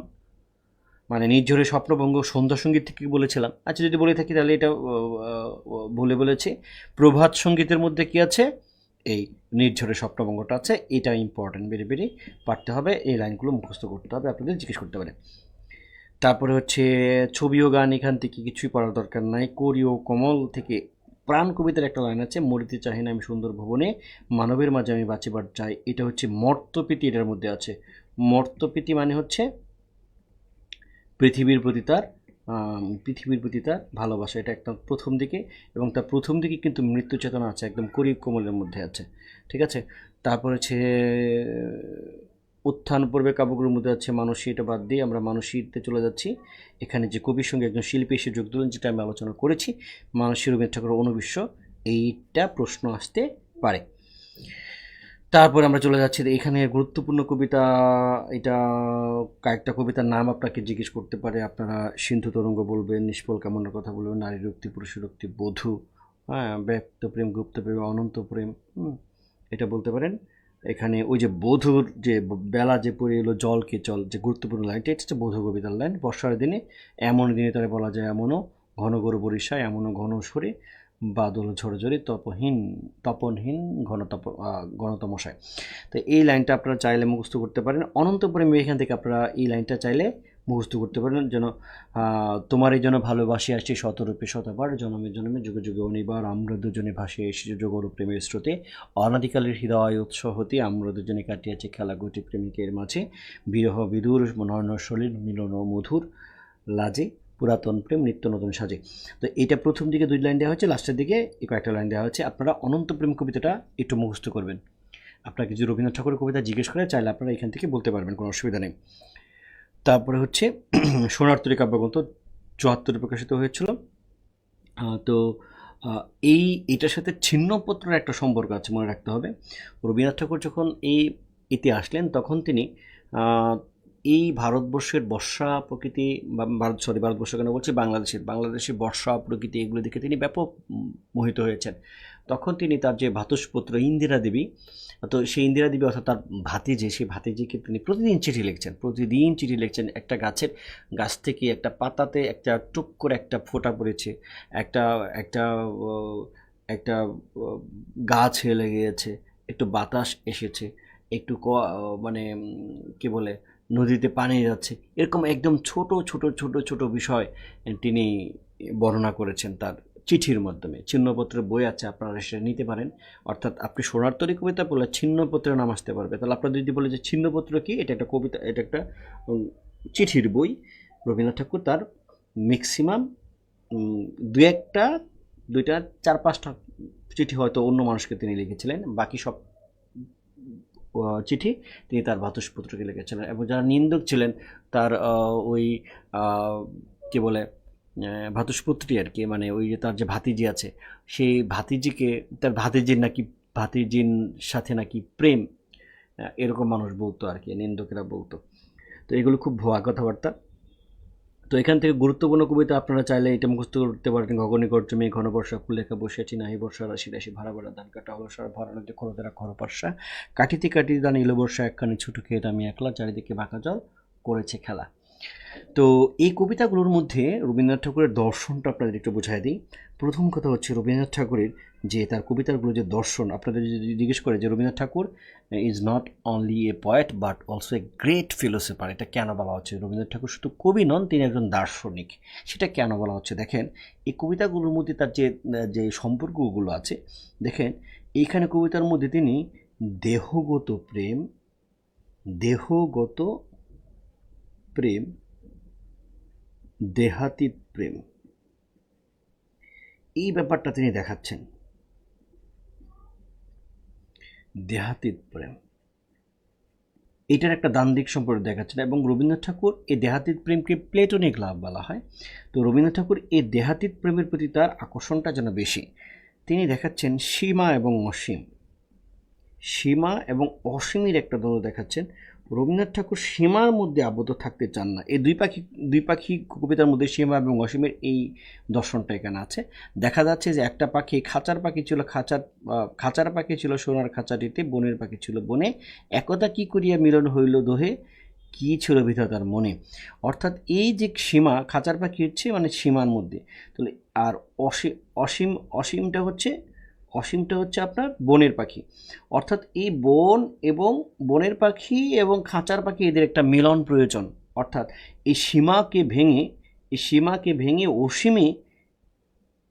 অসীমের কাছে গিয়ে তার মিলিত হওয়ার যে চেষ্টাটা। তো এই ব্যাপারটা রবীন্দ্রনাথ ঠাকুর এই সীমাবদ্ধ জীবনটাকে পছন্দ করতেন না। তিনি সীমিত জীবনে তিনি আবদ্ধ থাকতে চাননি। এটা তিনি নানানভাবে দেখিয়েছেন। ইভেন তার যে ছোট গল্পগুলো আছে সেখানেও দেখিয়েছেন। আপনারা যদি অতিথি গল্প পড়েন, সেখানে আপনারা দেখবেন যে তারাপদ নামে একটা ক্যারেক্টার আছে, ছোট্ট একটা ক্যারেক্টার, মানে ছোটো ক্যারেক্টার বলতে বাচ্চা একটা ছেলে, কিশোর একটা ছেলে। তার কোনো কিছুর অভাব নেই, সবাই তাকে ভালোবাসে। কিন্তু যখনই তাকে ওই স্নেহের বাঁধনে তাকে বাঁধতে চায়, যখনই তাকে স্নেহের বাঁধনে আবদ্ধ করতে চায়, তখন সেই সীমাটাকে ছেড়ে একটা অসীমে চলে যেতে চায়। অর্থাৎ সে হচ্ছে প্রকৃতির সন্তান, সে প্রকৃতিতে মিশে যাবে, বিশ্ব প্রকৃতির সাথে মিশে যাবে। তাহলে এই যে বিশ্ব প্রকৃতিতে মিশে যাওয়া, এই ব্যাপারগুলো কিন্তু আপনার সোনার তরী কাব্যগ্রন্থের মধ্যে আছে। বিশ্ব প্রকৃতির, অর্থাৎ সীমাবদ্ধ জীবন থেকে বিশ্ব প্রকৃতিতে চলে যাওয়ার যে প্রবণতা, সে ব্যাপারটা কিন্তু আছে। তাহলে এই তার সীমা এবং অসীম যে দ্বন্দ্ব, তিনি সবসময় অসীমের পক্ষে ছিলেন। তিনি দেখাতেন যে ইহজগৎ এবং পরকাল, ইহকাল এবং পরকাল, ইহকাল এবং পরকাল। তো আপনারা দেখবেন যে সোনার তরী কাব্যগ্রন্থ যেটা আছে, সেখানে কিন্তু ইহকাল এবং পরকালের একটা ব্যাপার আছে। যে এপারেতে ছোটো কিন্তু আমি একলা, চারিদিকে বাঁকা জল করেছে খেলা, ওপারেতে গ্রামখানি মেঘে ঢাকা। ওপার মানে হচ্ছে পরকাল আর কি। পরকালের সেটা কী হবে? মেঘে ঢাকা, তরু ছায়া মসিমাখা, গ্রামখানি মেঘে ঢাকা প্রভাতবেলা। অর্থাৎ পরবর্তী জীবন, অর্থাৎ পরকাল, এইটা একটা রহস্যময় একটা ব্যাপার, এবং এটাই শাশ্বত। পরকালটাই হচ্ছে আসল, আর এইটা হচ্ছে ক্ষণিকের। এইখানে আমি ধান কেটে নিয়ে বসে আছি, বা এই জীবনটা হচ্ছে ছোট্ট একটা জীবন, এর পরেরটা হচ্ছে তা আসল জীবন। হ্যাঁ, তো এইখানে ইহকাল এবং পরকালের তিনি একটা দ্বান্দ্বিক সম্পর্ক দেখে তিনি মেনলি পরকালটাকে জিতিয়ে দেন। তিনি এখানে দেখাচ্ছেন যে রূপ এবং অরূপের দ্বন্দ্ব তিনি দেখাচ্ছেন রূপ এবং অরূপ। আপনারা যদি রাজা নাটক পড়ে থাকেন, সেখানে দেখাচ্ছে যে একজন রাজা, সে খুব কুৎসিত, এবং কুৎসিত বলতে প্রথাগতভাবে সুন্দর বলতে আমরা যেটা বুঝি সেটা না। সেই থাকে একটা অন্ধকার ঘরে, তার যে রানী, তার নাম হচ্ছে সুদর্শনা। সেই সুদর্শনা কিন্তু ওই রাজাকে দেখতে চায়, যে রাজা আমি তোমাকে দেখবো, দিনের আলোয় দেখবো। তখন সেই সুদর্শনা বলে যে তুমি আমাকে দেখলে চিনতে পারবে না। তখন সে বলছে না, আমি আপনাকে চিনতে পারবো। তখন বিশাল বড় একটা আয়োজন করে সব রাজ্যের রাজারা আসে। সে ভুল করে কাঞ্চিরাজ নামে এক রাজা আছে, ওখানে গিয়ে ওই অন্য একটা রাজাকে সে ফুলের মালা পরিয়ে দেয় সুদর্শনা। সুদর্শনার কল্পনায় ছিল যে যে রাজাকে আমি অন্ধকারে দেখি, আলো আধারের মধ্যে দেখি, সে রাজা মনে হয় অনেক সুন্দর। দেখা গেল যে সে ভুল করে তার হাজব্যান্ড ছাড়া অন্য আরেকজনের গলায় মালা পরিয়েছে। তখন সে সুদর্শনা বলে না, না এ আমি মানি না, এ আমি মানি না, রাজা এরকম হতে পারে না, আমার স্বামী এরকম হতে পারে না, এরকম একটা বলে। এবং সে চিৎকার চেঁচামেচি করে কান্নাকাটি করে সে তার নিজের রাজ্যে চলে যায়। এবং তার রাজ্যে, তার যে রাজ্য আছে, সেও তো আবার রাজকন্যা ছিলেন, তো তার রাজ্যটা আক্রমণ করে, অন্য আরেকটা রাজা যখন আক্রমণ করে, তখন আমাদের রাজার নাটকের যে রাজা, সে গিয়ে তার স্ত্রীকে অর্থাৎ তার রানীকে উদ্ধার করে। রানীকে উদ্ধার করার জন্য একটি বারও সে রানীকে বলে না যে আমার সাথে তুমি চলে আসো। তখন সে রানী বলে যে আমি হার মেনেছি, হার মেনেছি। তাহলে এখানকার ওই যে রানী, সেই রানীটা হচ্ছে, রানী বানান কিন্তু দন্তন্য দিয়ে, হ্যাঁ, এবং রসিকের দিয়ে। রানী হচ্ছে এই রূপের প্রতীক, রানী হচ্ছে রূপের প্রতীক, আর রাজা হচ্ছে অরূপের প্রতীক। রাজা হচ্ছে অরূপ, অরূপ মানে হচ্ছে গুণ, এখানে অরূপ মানে কি, গুণ, অরূপ। তো রাজা হচ্ছে অরূপের প্রতীক। তাহলে এই যে রূপ এবং অরূপের যে একটা দ্বান্দ্বিক সম্পর্ক তৈরি করে, এবং সেইখানে কিন্তু জিতে যাচ্ছে হচ্ছে অরূপ, অর্থাৎ গুণ জিতে যাচ্ছে। তখন সেই রানী চিৎকার কান্নাকাটি করছে যে তুমি সুন্দর নও প্রভু, সুন্দর নও, তুমি অনুপম, তুমি অনুপম। আমি যে রাস্তা দিয়ে এসেছি সেই রাস্তার ধুলো মারিয়ে যদি তোমার কাছে ফিরে যায়, তবেই যেন তার শাস্তি। এটা হচ্ছে সে সুদর্শনা বলে, এবং সে কিন্তু আবারও ফেরত আসে। এবং রাজা একটিবারও কিন্তু রানীকে বলে, রিকোয়েস্ট করে যে তুমি চলে আসো বা যেও না, এরকম না। রাজা বলেছে তোমার যদি ভালো না লাগে আমাকে, তুমি চলে যেতে পারো, বা এরকম একটা ব্যাপার। তো এইভাবে রবীন্দ্রনাথ ঠাকুর তার প্রত্যেকটা ইয়ের মধ্যে, নাটক কবিতার মধ্যে দেখিয়েছেন। আপনারা যে ডাকঘর নাটক যদি পড়েন, সেখানে আপনারা দেখবেন যে অমল নামে একটা ছোট্ট একটা ক্যারেক্টার, তার নাকি অনেক জ্বর হয়েছে, তাকে একটা ঘরের মধ্যে বন্দি করে রাখে কবিরাজ। তার সামনে দিয়ে দইওয়ালা যায়, তার সামনে দিয়ে ছোট্ট একটা মেয়ে যায়। তারপরে সেই অপেক্ষা করে একটা রাজা আসবে, রাজার একটা ডাকঘর বসবে, রাজার কাছ থেকে তার একটা চিঠি আসবে। সেই রাজা হচ্ছে ঈশ্বর আর কি। তো ঈশ্বর যখন ডাক দিবে, তখন প্রত্যেকটা মানুষের কিন্তু চলে যেতে হবে। তো এই যে সীমাবদ্ধ জীবন থেকে যে অসীমে চলে যাওয়ার যে একটা ব্যাপার, এই ব্যাপারগুলো, এই দর্শনগুলো রবীন্দ্রনাথ ঠাকুরের গল্প, কবিতা, উপন্যাস, নাটক সব জায়গার মধ্যে আছে। তো রবীন্দ্রনাথ ঠাকুরের দর্শনের কথা যদি আপনাদেরকে বলে, তাহলে আপনারা বলবেন যে রবীন্দ্রনাথ ঠাকুরের দার্শনিক দিক থেকে স্যার অনেকগুলো দর্শন আমরা দেখতে পাই। আমরা দেখতে পাই যে স্যার দেহগত প্রেম এবং দেহাতীত প্রেম, অর্থাৎ রবীন্দ্রনাথ ঠাকুর যেন প্লেটোনিক যে লাভ, সেটার প্রতি তার এক ধরনের বিশ্বাস। এবং তিনি সীমাবদ্ধ জীবন থেকে অসীমে তিনি ধাবিত হতে চান, এটা তিনি তার বিভিন্ন কবিতার মধ্যে তিনি দেখিয়েছেন। এবং ইহকাল এবং পরকালের যে দ্বান্দ্বিক সম্পর্ক, এটার মধ্য থেকে তিনি কিন্তু সেই পরকালটাকে প্রিফার করেছেন, বা পরকালটাকে তিনি আসল মনে করেন। রূপ এবং অরূপ, রূপ বলতে বাহ্যিক যে সৌন্দর্য, আর অরূপ বলতে মানুষের ভেতরে যে সৌন্দর্য, তা সেইটার একটা দ্বান্দ্বিক সম্পর্ক থেকে তিনি কিন্তু অরূপকে জিতিয়ে দিচ্ছেন। তাছাড়া এখানে তো আরেকটা জিনিস যোগ হয়েছে, এখানে যে বাউল তত্ত্ব, বাউল তত্ত্ব বা সুফিবাদ, মানে ওই যে আহ, ঈশ্বরের সাথে যে একটা মানে মিলনের যে একটা প্রত্যাশা, ঈশ্বরের কাছে মিলনের একটা প্রত্যাশা, ঈশ্বরের কাছে নিজেকে সঁপে দেওয়ার যে মানসিকতা, এটা তার গীতাঞ্জলি কাব্য, গীতিমাল্য, এই তিনটার মধ্যে আমরা দেখতে পাই যে এখানে তিনি ঈশ্বরের কাছে নিজেকে সঁপে দিয়েছেন। তিনি বলছেন আমার মাথা নত করে দাও হে তোমার চরণ ধুলার তলে, সকল অহংকার ডোবাও চোখের জলে, বিপদে মরে রক্ষা করোই না মোর প্রার্থনা, বিপদে যেন আমি নাহি করি ভয়। তো এইখানে কবিতার মধ্যে একটা আধ্যাত্মিক চিন্তা আছে। এই আধ্যাত্মিক চিন্তা, যেটাকে আমরা মিস্টিক বলতে পারি, সুফিবাদ মিস্টিক বলতে পারি, মিস্টিক চেতনা। হ্যাঁ, তাহলে তার এই রোমান্টিকতার সাথে তার এই মিস্টিক বা বাউল বা সুফিবাদী চিন্তাটা চলে আসছে। তিনি বাউল দ্বারা তিনি অনেক বেশি প্রভাবিত ছিলেন। ঠিক আছে, তো এই ব্যাপারগুলো যদি প্রশ্ন করে আপনার জন্য কিছু না কিছু কী করতে পারেন, বলতে পারেন। আমরা একটা একটা করে একটা আগাই। তারপরে হচ্ছে দেখেন, এই নিরুদ্দেশ যাত্রায় যে আর কত দূর নিয়ে যাবে হে মোর, হে সুন্দরী বলো, কোন কোন পারে ভিড়বে তোমার সোনার তরী। তো এই যে যেতে নাহি দেব হাই তবু চলে যায়, এই যে মানুষের যে বন্ধন থেকে মুক্তি হওয়ার, অসীমে যাওয়ার যে ব্যাপার, এই রকম দার্শনিক চিন্তায় কিন্তু ভরপুর ছিল রবীন্দ্রনাথ ঠাকুরের কবিতাগুলো। তো এই কথাগুলো আচ্ছা, স্লাইডের কথাগুলো কাটবো না। তো এই কথাগুলো আপনারা একটু খেয়াল করবেন, কারণ আমরা যখন নজরুল পড়াবো, নজরুল অনেক বেশি ইম্পর্টেন্ট, নজরুল যখন পড়াবো তখন এই কথাগুলো আমাদের কাজে লাগবে, ঠিক আছে? তো তারপর আমরা দেখি যে চিত্রা কাব্যের মধ্যে আবার তিনি একটু মাটিতে ফিরে আসছেন। এর আগে আমরা দেখেছি সোনার তরী কিংবা মানসী কাব্যের মধ্যে তার মধ্যে এদের দার্শনিক যে প্রত্যয়টা আছে, মানসী কাব্যের মধ্যে তিনি চিন্তা করেছেন যে মানসী অর্থাৎ যে আসল যে প্রেম, আমি এটা লিখি, মানসী কাব্যের মধ্যে তিনি যে প্রেমটা কথা বলছেন, যে বা তার যে মানুষ সুন্দরী অর্থাৎ তার যে কাব্য লক্ষ্মী বা তিনি যার সাথে মিলিত হবেন, তিনি মনে করছেন যে বিশুদ্ধ প্রেম এটা খুব ভালোভাবে বুঝেন। এই আমার এখন কথাটা খুব ভালোভাবে বুঝবেন। মানে তিনি মানসীতে বলতে চাচ্ছেন কি, দেখায় আপনাকে। মানসীকে বলতে চাচ্ছেন, আচ্ছা আপনারা যারা পড়েছেন আমার কাছে, কি বলে লিখিত পড়েছেন, তারা তো মনে হয় এটা আর খুব ভালোভাবে জানেন। তো মানসীতে তিনি দেখা যাচ্ছেন যে এখানে মানুষের যে প্রেমটা আছে, এই প্রেমটা বাস্তব জীবনে নাই, পৃথিবীতে নাই। বাস্তব জীবনে এই মানুষ মানে বিশুদ্ধ যে প্রেম, বাস্তব জীবনে এই বিশুদ্ধ প্রেম, ভালোবাসা, বিশুদ্ধ প্রেম নেই। এইটা কল্পনার জগতে আছে, এক কল্পিত জগতে আছে, একটা মানে এক কল্পনার জগৎ, এইখানে এই বিশুদ্ধ প্রেমটা আছে। বাস্তব জীবনে বিশুদ্ধ প্রেম পাওয়া যাবে না, কারণ বাস্তব জীবনের প্রেমের মধ্যে এই কামনা বাসনা, দেহগত বাসনা, এই সেই নানান ধরনের প্রবলেম আছে। এটা তিনি মানসীতে বলছেন যে বাস্তব এই বিশুদ্ধ প্রেমটা বাস্তব পৃথিবীতে নেই। তিনি এইখানে একটা কল্পনার একটা পৃথিবী তৈরি করেছেন, সেইখানে তিনি আছে। তো সোনার তরীতে এসে তিনি তার সেই ভুলটা ভেঙে গেছে। সোনার তরীতে এসে ভুলটা ভেঙে গেছে। তিনি মনে করছেন যে না, ভুল হয়ে গেছে, আসলে এই বাস্তব পৃথিবীতেই এই বিশুদ্ধ প্রেম ব্যাপারটা আছে, পরশপাথরটা আছে, কিন্তু মানুষ সেটা খুঁজে পায় না। এবং এই জন্য তিনি কিন্তু পরশ পাথর নামে তার কবিতা আছে, পরশ পাথর। মানে ওই যে পরশ পাথরে দেখাচ্ছে যে, পরশ পাথর কবিতা দেখাচ্ছে যে একটা খ্যাপা, তার শিকল থাকে, সেই পরশ পাথর খুঁজে, কিন্তু পরশ পাথর যে কোন সময় তাকে স্পর্শ করেছে এবং তার এই শিকল টিকল যে সব পরশ পাথরের ছয় স্বর্ণ হয়ে গেছে, সে খেয়ালই করতে পারে নাই। অর্থাৎ ঠিক তেমনি এই পৃথিবীতে কিন্তু সেই ঐশ্বরিক যে প্রেম, সেই প্রেমটা পৃথিবীতে আছে, বস্তু জগতে আছে, কিন্তু মানুষ এটা খুঁজে পায় না।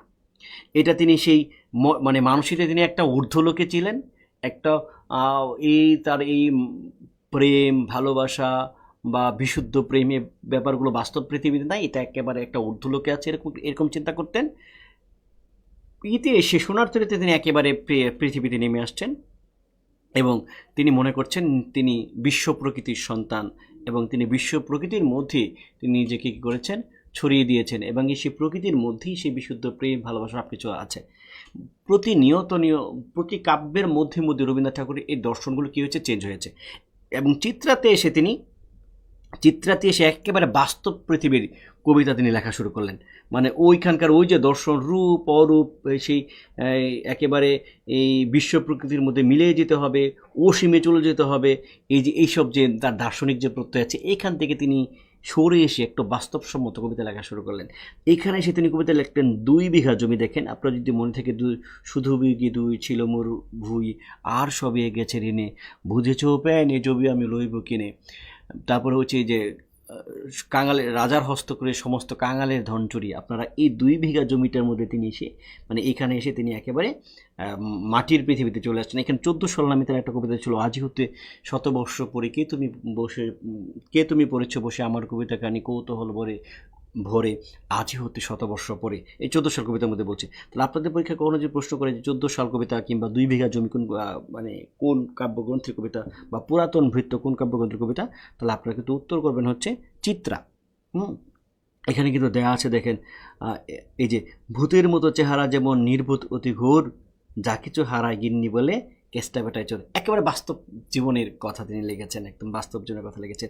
2 বিঘা জমিতে দেখেন শুধু বিঘি 2 ছিল মোর ভুই, আর সবই গেছে ঋণে, বাবু বললেন বুঝেছ পেন এ জমি লইব কিনে, এ জগতে হাই সেই বেশি চাই, যার আছে ফুরি ভরি, রাজার হস্ত করে সমস্ত কাঙালির ধন চুরি। তো এইখান থেকে আপনারা অবশ্যই এই লাইনটা মুখস্থ করবেন, এই লাইনটা মুখস্থ করবেন। চিত্রাতে এসে তিনি একেবারে বাস্তব পৃথিবীতে চলে এসেছেন। তো এখানে তিনি উর্বশী দেখেন, একজন স্বর্গের যে উর্বশী আছে সেই উর্বশী তিনি কী বলে সম্বোধন করছেন দেখো, নহমাতা, নহকন্যা, নহবধূ, সুন্দরী রূপসী, হে নন্দনবাসিনী উর্বশী।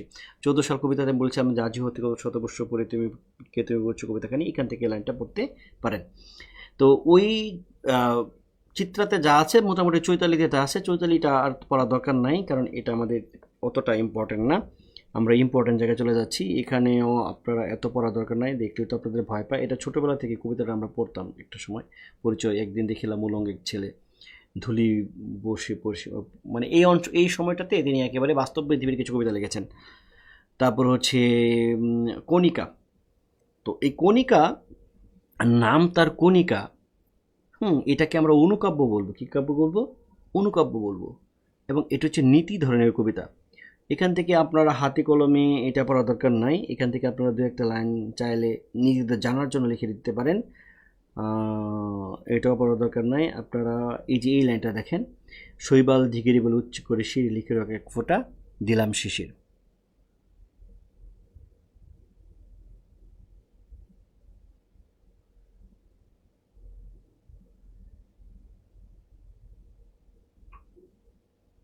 ওকে, এখান থেকে লাইনটা আপনারা দেখতে পারেন, কত বড় আমি কহে নকল হীরাটি, তাই তো সন্দেহ করি নহটুক নহঠিক খাঁটি। এটা দেখেন, আমরা ভাব সম্বোধন করতাম, কিন্তু আসলে এটি যে রবীন্দ্রনাথ ঠাকুরের কণিকা কাব্যগ্রন্থে, এটা আমরা আসলে জানতাম না।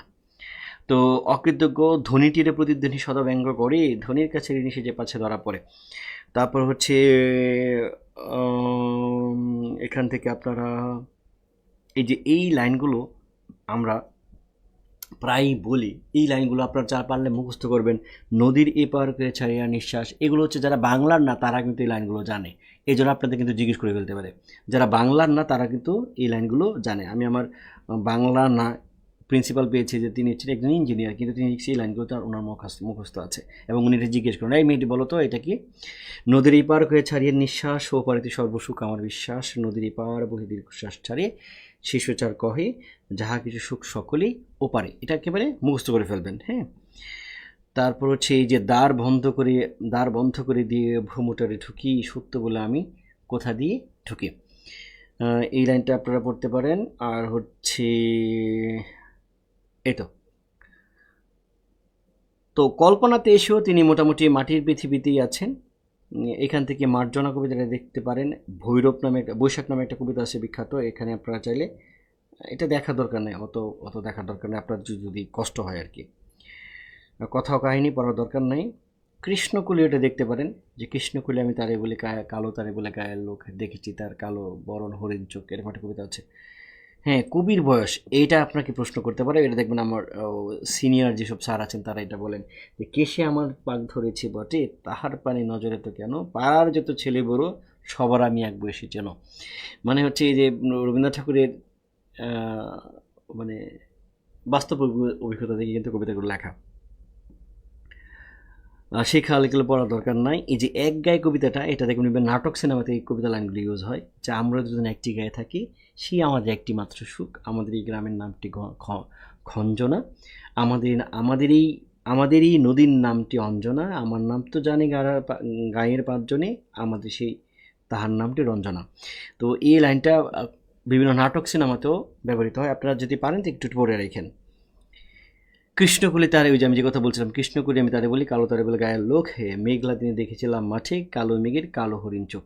তারপর হচ্ছে গীতাঞ্জলি পর্ব, এটা ভেরি ভেরি ইম্পর্টেন্ট। গীতাঞ্জলি পর্ব মধ্যে আমরা দেখবো নৈবেদ্য নামে তার একটা কাব্যগ্রন্থ আছে, খেয়া নামে তার একটা কাব্যগ্রন্থ আছে, শিশু নামে তার একটা কাব্যগ্রন্থ আছে, তারপর হচ্ছে তার হচ্ছে উৎসর্গ নামে তার কাব্যগ্রন্থ আছে, তারপর তার হচ্ছে গীতাঞ্জলি, গীতিমাল্য, গীতালি, স্মরণ, এগুলা। তো এইখানে রবীন্দ্রনাথ ছিলেন লীলাবাদী বা মিস্টিক। লীলাবাদী ব্যাপারটা কি আপনাকে বোঝায়, ওই যে আমি বললাম না মিস্টিক বা সুফিবাদ, সুফিবাদের থিমটা কি একটু বোঝায় আপনাদের, সুফিবাদের থিমটা কি বা মিস্টিক থিম। লীলাবাদী মানে হলো যে ভগবান ভগবান আর হচ্ছে মানুষ। এই যে মানুষ, ভগবান না লিখে আমি স্রষ্টা বলি তাহলে আমি বেশি ভালো লাগবে, স্রষ্টা, স্রষ্টাও লিখি, হ্যাঁ।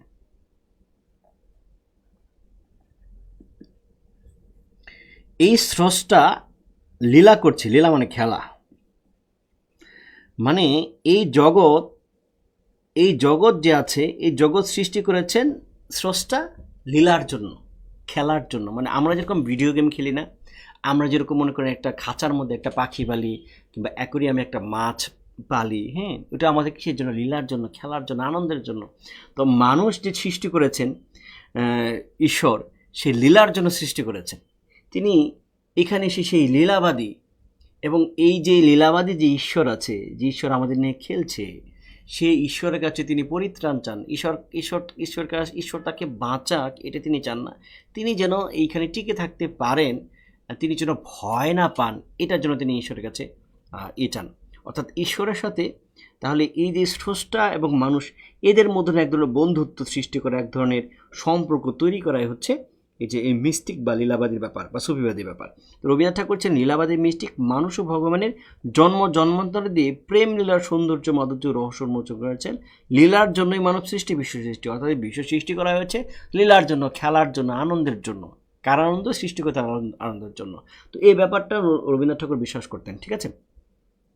তো সুতরাং এই বন্ধনের মধ্য থেকে মুক্তি চেয়েছেন, বন্ধন থেকে তিনি মুক্তি চান নাই। অর্থাৎ রবীন্দ্রনাথ ঠাকুর এই যে ঈশ্বর যে বন্ধন, এই লীলার বন্ধনে তাকে আবদ্ধ করে রেখেছে মানুষকে, রবীন্দ্রনাথ ঠাকুর এই লীলা থেকে, অর্থাৎ কিসের লীলামেলা, কিসের ঈশ্বর মিশর, এইসব লীলামেলা মানি না মিয়া, মানুষ তার নিজের ভাগ্যের স্রষ্টা, মানুষ তার নিজের নিয়তির স্রষ্টা, এরকম কিছু ভাবেন নাই। বরং রবীন্দ্রনাথ ঠাকুর এই লীলার মধ্য থেকে তিনি আসলে মুক্তি চেয়েছেন, লীলা থেকে মুক্তি চান নাই, ঠিক আছে। মানে ওই লীলাবাদী চিন্তা থেকে, অর্থাৎ এই মিস্টিক চিন্তা থেকে বা এই সুফিবাদী চিন্তা থেকে বা এই আধ্যাত্মিকতা থেকে রবীন্দ্রনাথ ঠাকুর মুক্তি চান নাই। তো এই জায়গায় তার এই আধ্যাত্মিকতায় তার মূল ব্যাপার গীতাঞ্জলি। তো গীতাঞ্জলিতে আধ্যাত্মিকতা তিনি কেন চলে আসছে? আধ্যাত্মিকতা তার চলে আসছে এর কারণ আপনাদের আমি দেখাচ্ছি। এর কারণ হচ্ছে যে এই গীতাঞ্জলি বা এই পর্বে তিনি যখন লেখেন, তখন তার জীবনে দেখেন কতগুলো মানুষ মারা গিয়েছে। 1902 খ্রিস্টাব্দে তার স্ত্রী মৃণালিনী দেবী মারা গিয়েছেন। তো মৃণালিনী যে মারা গিয়েছেন, এটা নিয়ে মাত্র তার 4টা কবিতার মতো আছে, কয়েকটা কবিতা তিনি লিখছেন। সারা জীবনে তিনি তার বউকে নিয়ে তেমন কিছু লেখেন নাই। দাম্পত্য জীবনে খুব বেশি সুখী ছিলেন বলে মনে হয় না। তো 1903 খ্রিস্টাব্দে তার যে মেয়ে কন্যা রেণুকা, এটা মারা যান। 5-এ গিয়ে তার বাবা দেবেন্দ্রনাথ ঠাকুর মারা যান। 7-এ গিয়ে তার ছেলে মারা যান সৌমীন্দ্রনাথ ঠাকুর। দেখেন, একটা মানুষের জীবনে ছেলে মারা গিয়েছে, বাবা মারা গিয়েছে, মেয়ে মারা গিয়েছে, স্ত্রী মারা গিয়েছে মাত্র 4-5 বছরের ব্যবধানে। নর্মালি আমাদের জীবনে যদি একজন পরিবারে একজন মানুষ মারা গেলে আমাদের মধ্যে এক ধরনের কেমন একটা চলে আসে, মানে ঈশ্বরের প্রতি, মানে আল্লাহর প্রতি, ভগবানের প্রতি আমাদের এক ধরনের সফটনেস চলে আসে, বা আমরা একটু হয়ে যায়, একটু ধর্মের দিকে আমরা একটু ধাবিত হই। বা যখন একটা মারা গিয়েছে দেখবেন কোথাও কেউ, কোনো পরিবারে কেউ, দেখুন সবাই মোটামুটি দেখবেন নামাজ পড়তেছে কয়েকদিন, তাই না? সবাই একটু ভালো মতো চলে, একটু নামাজ পড়ে, একটু করে। তো রবীন্দ্রনাথ ঠাকুরের মতো যদি এরকম প্রতি বছর 1 বছর 2 বছর পর পর এরকম তার কাছের লোক, বাবা মারা যাচ্ছেন, বউ মারা যাচ্ছেন, মেয়ে মারা যাচ্ছে, ছেলে মারা যাচ্ছে, অর্থাৎ তিনি জীবিত আছেন, তা আবার তার বয়স কত মাত্র? তিনি 61-তে জন্মগ্রহণ করছেন, 2 সালে তার মারা যাচ্ছে, বউ মারা যাচ্ছে 40 বছর বয়সে, 41 বছর বয়সে। তো 42-43 বছর বয়সে তার মেয়ে মারা যাচ্ছে। তার বয়স যখন 45 বছর, 46 বছর, 44 বছর, তখন তার বাবা মারা যাচ্ছে। তার বয়স যখন 46 বছর, তখন তার ছেলে মারা যাচ্ছে। তাহলে এরকম একটা বাস্তব জগতে একটা মানুষের কথা চিন্তা করেন, একজন পুরুষের কথা চিন্তা করেন, যে সে তার 41, 42, 43, 46 বছর বয়সের মধ্যে এতগুলো পরিবারের মানুষ মারা যাচ্ছে। যখন মারা যাচ্ছে, তখন তিনি মারাত্মকভাবে শক্ট হয়ে গেছেন, একেবারে শক্ট হয়ে গেছেন। তখন তিনি যে কাব্যগুলো লিখেছেন, যে তিনি নাটক লিখেছেন, এগুলোর মধ্যে সেই আধ্যাত্মিক ব্যাপারগুলো চলে এসেছে। ঈশ্বরের কাছে মাথা নত করা। ওই যে রাজা উপন্যাসটা, নাটকটা বলেছে না, ওই রাজাটা যেন ঈশ্বর, ওইটা ঈশ্বরের একজন প্রতিনিধি। ঈশ্বরের কাছে ছুটে আসতেই হবে। তা রাজা হচ্ছে সেই পরমাত্মা। তাহলে এখানে সেই জীবাত্মা পরমাত্মার ব্যাপারটা চলে আসতেছে। পরমাত্মা, মাত্রা। এখানে সেই বৈষ্ণব দর্শন বা বাউল দর্শন, বৈষ্ণব দর্শন বা ওই যে কি বলে চর্যাপদের যে সহজিয়াদের দর্শন, এগুলো অনেকটা কাছাকাছি লেভেলের। তাহলে সেই যে পরমাত্মা, এই পরমাত্মা মানে হচ্ছে ঈশ্বর, হ্যাঁ। আর হচ্ছে মানুষ হচ্ছে, সাধারণ মানুষ হচ্ছে, এরা হচ্ছে আপনার জীবাত্মা, এই জীবাত্মা। তাহলে ওই যে আমি যে রাজা যে নাটকটা বললাম, ওই রাজাটা হচ্ছে পরমাত্মা বা রাজাটা হচ্ছে অসুন্দরের প্রতীক, মানে দুইটা দর্শন দিয়ে এটাকে ফেলা যায়। তো এই জন্য রবীন্দ্রনাথ ঠাকুর ওই সময় যেসব কবিতা লিখেছেন বা যেসব নাটক লিখেছেন, এগুলোর মধ্যে তার এই আধ্যাত্মিক ব্যাপারগুলো চলে আসছে। গীতাঞ্জলি মানে হচ্ছে গীত সহজেও, মানে গীতের মাধ্যমে যে অঞ্জলি দেওয়া হয়, অঞ্জলি কাকে দেওয়া হয়? ভগবানকে দেওয়া হয় অঞ্জলি। তো সেই গীতাঞ্জলি তিনি তখন এই সময় রচনা করেছে। শুধু গীতাঞ্জলি না, এই সময় তার যে কাব্যগুলো আছে আমরা এটা দেখি, এই সময় দেখেন আমরা, এই সময় আছে নৈবেদ্য, এই সময় হচ্ছে খেয়া, এই সময় হচ্ছে শিশু, এই সময় তার প্রকাশিত হয়েছে উৎসর্গ, এই সময় প্রকাশিত হয়েছে তার গীতাঞ্জলি, এই সময় তার হচ্ছে গীতিমাল্য, এই গীতালি, তারপর হচ্ছে স্মরণ, হ্যাঁ। স্মরণ তার বউকে নিয়ে এখানে একটা কবিতা লেখা ছিল।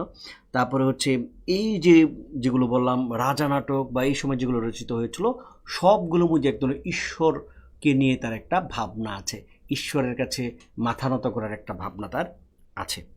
রবীন্দ্রনাথ ব্যক্তি জীবনের ব্যাপারগুলো। আচ্ছা, হাসতেছেন কেন? এটাকে হাসির কথা বললাম কিছু?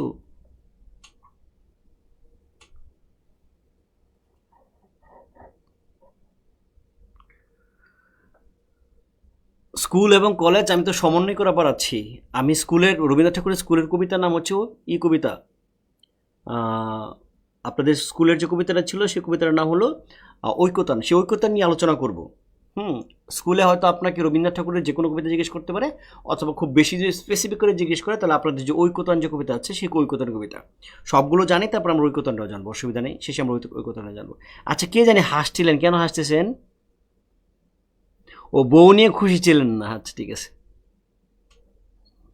ওকে। তো এই পর্বতে রবীন্দ্রনাথ ঠাকুর একেবারেই সেই লীলাবাদী রবীন্দ্রনাথ। দেখেন আমরা এখানে এই সময় কিছু কবিতা যদি দেখেন, তাহলে আপনারা নিজে বুঝতে পারবেন যে ত্রাণ কবিতাতে বলছে, হে দুর্বাগা দেশ হতে হে মঙ্গলময়, দূর করে দাও তুমি সর্বতুচ্ছ ভয়, লোকভয়, রাজভয়, মৃত্যু ভয়। আর তাহলে এই যে দেখেন ঈশ্বরের কাছে এক ধরনের প্রার্থনা আছে এখানে, হ্যাঁ। ন্যায়দণ্ড, অন্যায় যে করে, অন্যায় যে সহে, তব ঘৃণা যেন তারে তৃণ সমদহে। এই লাইনটা একটু পড়েন, প্রার্থনা দেখো।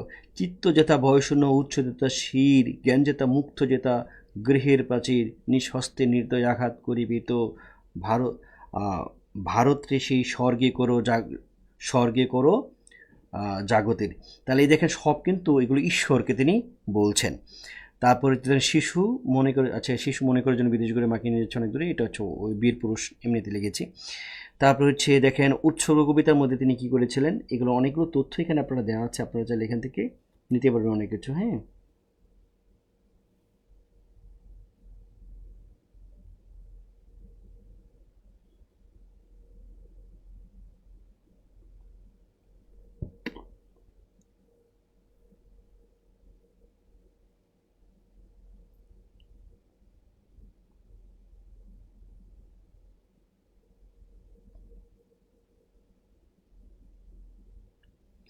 আচ্ছা, এই উৎসর্গের যে কবিতাগুলো আছে এটা অবশ্য খুব ভিতরের একটা ব্যাপার, যে উৎসর্গের যে কবিতাগুলো আছে এগুলো হচ্ছে এই মোহিতচন্দ্র সেন, তিনি একবার রবীন্দ্রনাথ ঠাকুরের কাব্যগ্রন্থগুলো সংকলন করছিলেন আর কি।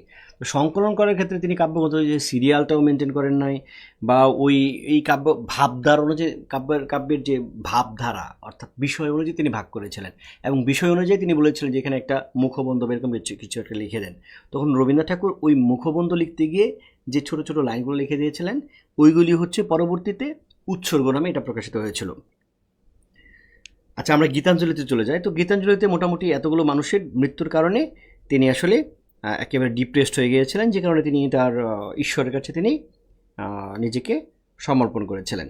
এখানে ওই 157টা কবিতা গীতাঞ্জলি, এগুলোর মধ্যে তিনি করা আছে, কী কী আছে এখানে, কী কী তথ্য আছে এখানে দেওয়া আছে। মেনলি হচ্ছে ঈশ্বরকে না পাওয়ার বেদনা, নিজের অহংকার ত্যাগ ও হৃদয় নির্মল করে সহনশীল প্রদর্শনতা, তারপরে ঈশ্বরের দর্শনাবতী, ঈশ্বরকে তিনি পেতে চান, ঈশ্বরের সান্নিধ্য পেতে চান। দরিদ্র হীন ও দীনপতিদের মধ্যে ঈশ্বর কল্পনা, একদম দরিদ্রদের মধ্যে ঈশ্বরের যে বসবাস করে ব্যাপারটা, অসীম এবং সসীমের লীলা তত্ত্ব। তারপরে হচ্ছে এখানে আমরা আরও কিছু কবিতা দেখি যে বিভূতি মেরু রক্ষা করে নবী প্রার্থনাটা আমরা বলেছি, ভারতের হেমুর চিত্ত পুণ্যর তীর্থে জাগো হে ধীরে, এটা পড়ার দরকার নাই। হেমুর দুর্ভাগা দেশ যাদের করেছে অপমান, অপমানে হতে হবে তাদের সমান, এই লাইনটা দেখা যেতে পারে। সীমার মাঝে অসীম তুমি বাজাও আপন সুর, আমার মধ্যে তোমার প্রকাশ তা এত মধুর। এই যে সীমা এবং অসীম, সীমার মধ্যেই যেন অসীম, এবং সীমাকে ভেঙে সেই অসীমে কী করতে হবে, যেতে হবে, এমন একটা চিন্তাধারা আছে। তারপরে হচ্ছে অহংকার আমার মাথা নত করে দেয় তোমার চরণ ধরে, এই লাইনটা পড়বেন। সং অফারিংস, এখন কোন কাব্যের জন্য তিনি নোবেল পেয়েছিলেন? সং অফারিংসের জন্য পেয়েছিলেন। রবীন্দ্রনাথ ঠাকুর গীতাঞ্জলি কাব্যের অনুবাদ করেছেন, ব্যাপারটা এরকম না কিন্তু। তিনি এখানে দেখেন যে রবীন্দ্রনাথ ঠাকুর 9টি কাব্য থেকে 102টা কবিতা নিয়েছেন, এবং অচলায়তন যে নাটক ছিল সেই অচলায়তন নাটক থেকে একটা গান নিয়েছেন। তাহলে মোট 10টা গ্রন্থ থেকে 13টি কবিতা নিয়ে তিনি নিজে ইংরেজিতে অনুবাদ করেছিলেন, এবং এটার ভূমিকা লিখে দিয়েছিলেন আইরিশ কবি ডব্লিউ.বি. ইয়েটস, এবং কিছু অনুবাদ করে দিয়েছিলেন ব্রিটিশ লেখক অনুবাদক ব্রাদার জেমস এবং জো উইন্টার। আর মেইনলি অনুবাদগুলো রবীন্দ্রনাথ ঠাকুর নিজেই করেছেন। এবং কোন গ্রন্থ থেকে কোনগুলো নিয়েছেন দেখেন, গীতাঞ্জলি থেকে মাত্র 53টা কবিতা নিয়েছেন। তাহলে আমরা সং অফারিংস গীতাঞ্জলির অনুবাদ, ইংরেজি অনুবাদ, এটা ভুল একটা কথা। সং অফারিংস গীতাঞ্জলির অনুবাদ না, গীতাঞ্জলির মোট কবিতা ছিল 157টা, এর মধ্যে মাত্র 53টা নিয়েছেন। গীতিমল্ল থেকে তিনি নিয়েছেন 16টা, নৈবেদ্য থেকে নিয়েছেন 15টা, মানে ওই যে সময়ে তার সবাই মারা গিয়েছে বা 4জন মারা গিয়েছে ওই সময়ের কবিতাগুলো, 15টা নিয়েছেন। নৈবেদ্য থেকে, খেয়া থেকে 11টা, শিশু থেকে 3টা, কল্পনা থেকে 1টা, উৎসব থেকে 1টা, স্মরণ থেকে 1টা, চৈতালি থেকে 1টা, অচলায়তন নাটক থেকে 1টা। এই টোটাল হচ্ছে 103টা। টোটাল 103টা কবিতা তিনি অনুবাদ করেছিলেন, 10টা বই থেকে নিয়েছিলেন। 10টা বই থেকে নিয়ে তিনি 103টা কবিতা অনুবাদ করেছেন, নিজেই অনুবাদ করেছিলেন। ডব্লিউ.বি. ইয়েটস হচ্ছে উইলিয়াম বাটলার ইয়েটস। ডব্লিউ.বি. ইয়েটস মানে হচ্ছে উইলিয়াম বাটলার ইয়েটস। তিনি একজন আইরিশ কবি এবং তিনি একজন রোমান্টিক কবি। রবীন্দ্রনাথ ঠাকুর যেরকম কবি তিনি তেমন একজন কবি। তো সেই কবির সাথে রবীন্দ্রনাথ ঠাকুরের বন্ধুত্ব ছিল, এবং তিনি সেটার ভূমিকাটা লিখে দিয়েছিলেন। এবং জো উইন্টার এবং ব্রাদার জেমস, দেখেন নামগুলো দেখেন, ব্রাদার জেমস এবং জো উইন্টার, এই দুজন তাকে হেল্প করেছিলেন। তাহলে গীতাঞ্জলি কাব্যের ইংরেজি অনুবাদের জন্য নোবেল পেয়েছেন, ব্যাপারটা কিন্তু এরকম না। তিনি নর্মালি সং অফারিংসের জন্য পেয়েছিলেন, এবং সং অফারিংসের 10টা বই থেকে তিনি 103টা কবিতা নিয়ে অনুবাদ করেছিলেন। সতর্কতা এখানে দেওয়া আছে। স্মরণ হচ্ছে তার স্ত্রীর মৃত্যুর পর, এখানে মাত্র 4টা কবিতা তার স্ত্রীকে নিয়ে তিনি লিখেছিলেন। স্মরণ পর্যন্ত আমরা গেলাম, ধরুন 1913 সাল পর্যন্ত গেলাম। তো 1913 সাল পরে তখন প্রথম বিশ্বযুদ্ধ আসবে ভাব, তার আগেই প্রথম বিশ্বযুদ্ধের ব্যাপার নিয়ে রবীন্দ্রনাথ ঠাকুর কবিতা লিখে ফেলেছেন, এবং এখানে যে কাব্যটা লিখেছেন হচ্ছে বলাকা মানে বক জাতীয় ছোট পাখি আর কি, উড়ন্ত পাখি। তো সেই বলাকা কাব্যগ্রন্থের মধ্যে তিনি নিজেকে এই যে এক ধরনের আধ্যাত্মিকতা, এক ধরনের তিনি যে একটা ঈশ্বরের কাছে মাথা নত করে দেওয়া, বা এক ধরনের এই যে ঈশ্বরের যে লীলাবাদী তত্ত্বমত্ত্ব, এগুলো দ্বারা যে তিনি আক্রান্ত ছিলেন, এগুলো থেকে তিনি একেবারেই মুক্ত হয়ে গিয়েছেন। রূপ অরূপ দ্বন্দ্ব মানে এতক্ষণ পর্যন্ত যেসব দার্শনিক ব্যাপার ছিল এগুলো থেকে মুক্ত হয়ে গেছেন। মুক্ত হয়ে তিনি বলাকাতে এসে নতুন এক দর্শন, এক গতিবাদ, সেই গতিবাদের ব্যাপারটা তার এই বলাকা কাব্যগ্রন্থে তিনি দেখাচ্ছেন। সব কিছুর মধ্যে তিনি গতি দেখাচ্ছেন। তিনি একটা নদীর স্রোত দেখতে পাচ্ছেন, একটা ছবি দেখতে পাচ্ছেন, সেই ছবির মধ্যে তিনি এক ধরনের গতি দেখতে পাচ্ছেন। সব কিছুর মধ্যে, তার কবিতার সব কিছুর মধ্যে গতি আছেন। অর্থাৎ তিনি যে স্থবির হয়ে গেছিলেন, তিনি একেবারে চুপসে গিয়েছিলেন, যে এতগুলো মৃত্যুর ঘটনার মধ্য দিয়ে যে ঈশ্বরের কাছে একেবারে মাথা নত করে দিয়েছেন, এইখান থেকে তিনি নতুনভাবে জেগে ওঠে। এক ধরনের তার জীবনে গতি, সব কিছুর মধ্যে তিনি এক ধরনের গতি খুঁজে পেয়েছেন। তার নবজাগরণ ঘটেছে রবীন্দ্রনাথ ঠাকুরের, এক বিশাল এক বাক বদল হয়েছে তার। তিনি যে একটা ঘেরাটোপের মধ্যে ছিলেন, প্রায় একেবারে 12-13 বছরের মধ্যে তিনি এক ধরনের ঘেরাটোপের ছিলেন। সে 1901 থেকে একেবারে 13 সাল পর্যন্ত, এই যে প্রায় এক যুগ যাবৎ তিনি এক ধরনের ওই ঈশ্বর লীলাবাদী বা সবাই মারা গিয়েছে, এই গিয়েছে, এরকম একটা দার্শনিক প্রত্যয়ে তিনি ছিলেন। এক ধরনের আধ্যাত্মিকতার মধ্যে তিনি ছিলেন। তিনি তখন এই আধ্যাত্মিকতা সব কিছু বাদ দিয়ে তিনি এই বলাকা কাব্যগ্রন্থের মধ্যে এসে এক ধরনের ব্যাপক পরিবর্তন নিয়ে আসলেন। সব কিছুর মধ্যে তিনি এক গতি খুঁজে পাচ্ছেন, এবং সেই ব্যাপারটা তিনি ফরাসি দার্শনিক বার্কসের যে গতিতত্ত্ব ছিল সেখান থেকে তিনি সেই গতিতত্ত্বের ব্যাপারটা নিয়েছেন। এবং এখানে দেখবেন, এখানে তিনি তারুণ্য, যৌবন, পরিবর্তন, নতুন এরকম ব্যাপারগুলোকে তিনি আহ্বান করছেন। এবং দেখেন আমরা এখানে বিখ্যাত কবিতা হচ্ছে ছবি, বিখ্যাত কবিতা হচ্ছে শাহজাহান, হ্যাঁ, এবং সবুজের অভিযান। দেখেন বলছে, ওরে নবীন, ওরে আমার কাঁচা, ওরে অবুজ, ওরে ওরে সবুজ, ওরে অবুজ, আদমরাদের ঘা মেরে তুই বাঁচা, তোমার শঙ্খ ধুলাই পরি কেমন করে শৈব, বাতাস আলোকে লোবরে একে দৌড় দৈব লড়বে কে, এই শঙ্খ কবিতার মধ্যে তিনি বলছেন।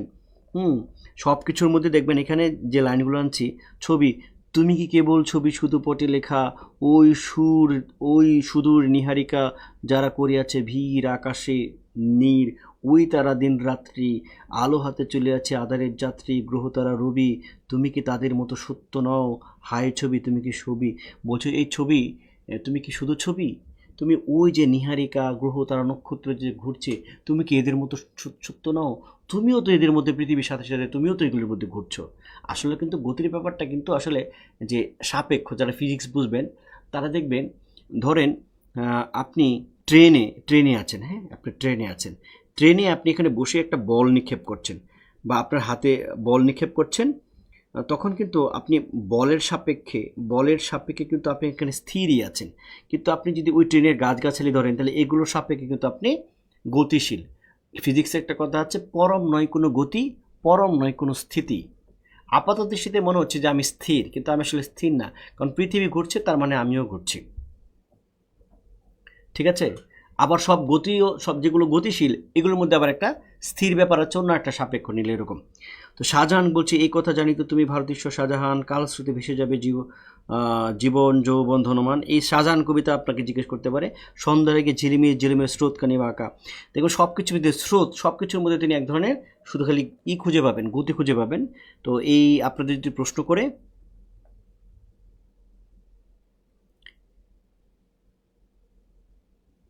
হ্যাঁ, বলাকে এসে বউ হারানোর দুঃখ, না বউ হারানো না ঠিক, তার পরিবারের অনেকগুলো মানুষ তিনি মারা গিয়েছেন। ঠিক আছে, হ্যাঁ। শিশু বলাদের বাচ্চাদের কবিতা, তার গাছ এক বেয়ে দাঁড়িয়ে সব গাছ মারি উকি মারে আকাশে। তারপর হচ্ছে পূরবী। এরপরে মাঝখানে অনেক গ্যাপ।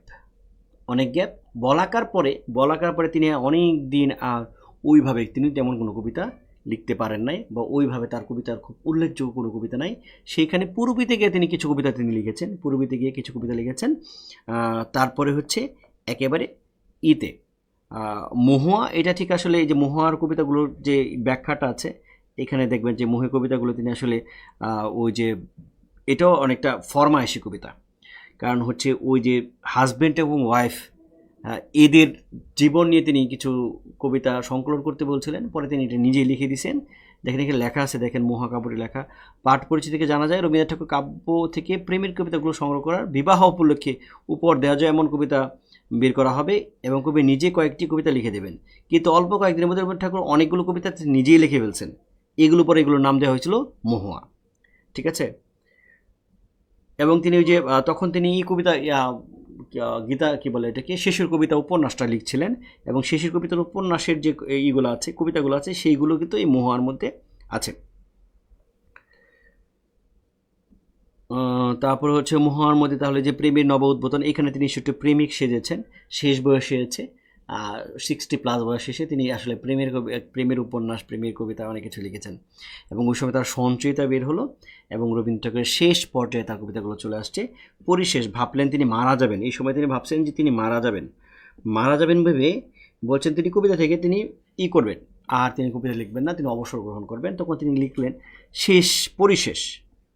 এখন পরিশেষ লেখার পরে তিনি দেখেন, আরে তিনি তো মারা যাচ্ছেন না। মানে আমরা যখন চিঠি বা কোনো কিছু লেখা শেষ করি, তখন যদি কোনো কিছু কথা বাকি থাকে আরও, তখন আমরা লিখি পুনষ্ট।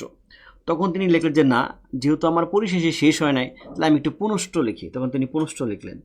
তারপর তিনি বিথিকাও লিখলেন। তখন তিনি লিখলেন শেষ সপ্তক, যে না এবার একদম শেষই। তারপরে দেখি তার শেষ না, তিনি আরও বেঁচে আছেন, আরও বেঁচে থাকছেন। এই সময় তিনি প্রচুর অসুস্থ হতেন। তখন তিনি পত্রপুট, শ্যামলী, সেজুতি, আকাশ প্রদীপ, নবজাতক, সানাই, রোগসজ্জা, তিনি যখন রোগে ছিলেন, আরোগ্য যখন তিনি আরোগ্য লাভ করলেন, জন্মদিনে তিনি কাব্য লেখেন। এই জন্মদিন নিয়ে এখন আমরা কথা বলবো। জন্মদিনে কাব্যের ঠিক মৃত্যুর 4 মাস আগে তার একটা কবিতা ঐকতান। ঐকতান মানে হচ্ছে সিম্ফনি। ঐকতার মানে হচ্ছে সিম্ফনি, বা ঐকতার মানে হলো আপনার এটাকে কি বলে, সকল সুরের সমন্বয়, বা কনসার্ট হয় না, সকল সুরের সমন্বয়। তো সে মৃত্যুর মাত্র 4 মাস আগে তার জন্মদিনে যে কাব্যটা এটা প্রকাশিত হয়েছে এবং তার ঐকতান কবিতাটা প্রকাশিত হয়েছিল। তো সেইখানে তিনি উপলব্ধি করতে পারলেন, এই যে এতক্ষণ পর্যন্ত আমরা যে মোটামুটি দর্শনের কথা বলছি, দেখেন তো রবীন্দ্রনাথ ঠাকুরের এমন কোনো কবিতা কি আপনারা পেয়েছেন যেটা একেবারে সাধারণ মানুষ নিয়ে লেখা? খুব কম। সাধারণ মেয়ে, ছেলেটা, তারপরে যে ক্যামেলিয়া, আফ্রিকা, এরকম অল্প হাতে গোনা 5-7টা কবিতা, বা 2 বিঘা জমি, বা পুরাতন ভৃত্য, এরকম অল্প কিছু, ধরেন হাইস্ট ধরেন 10টা কবিতা।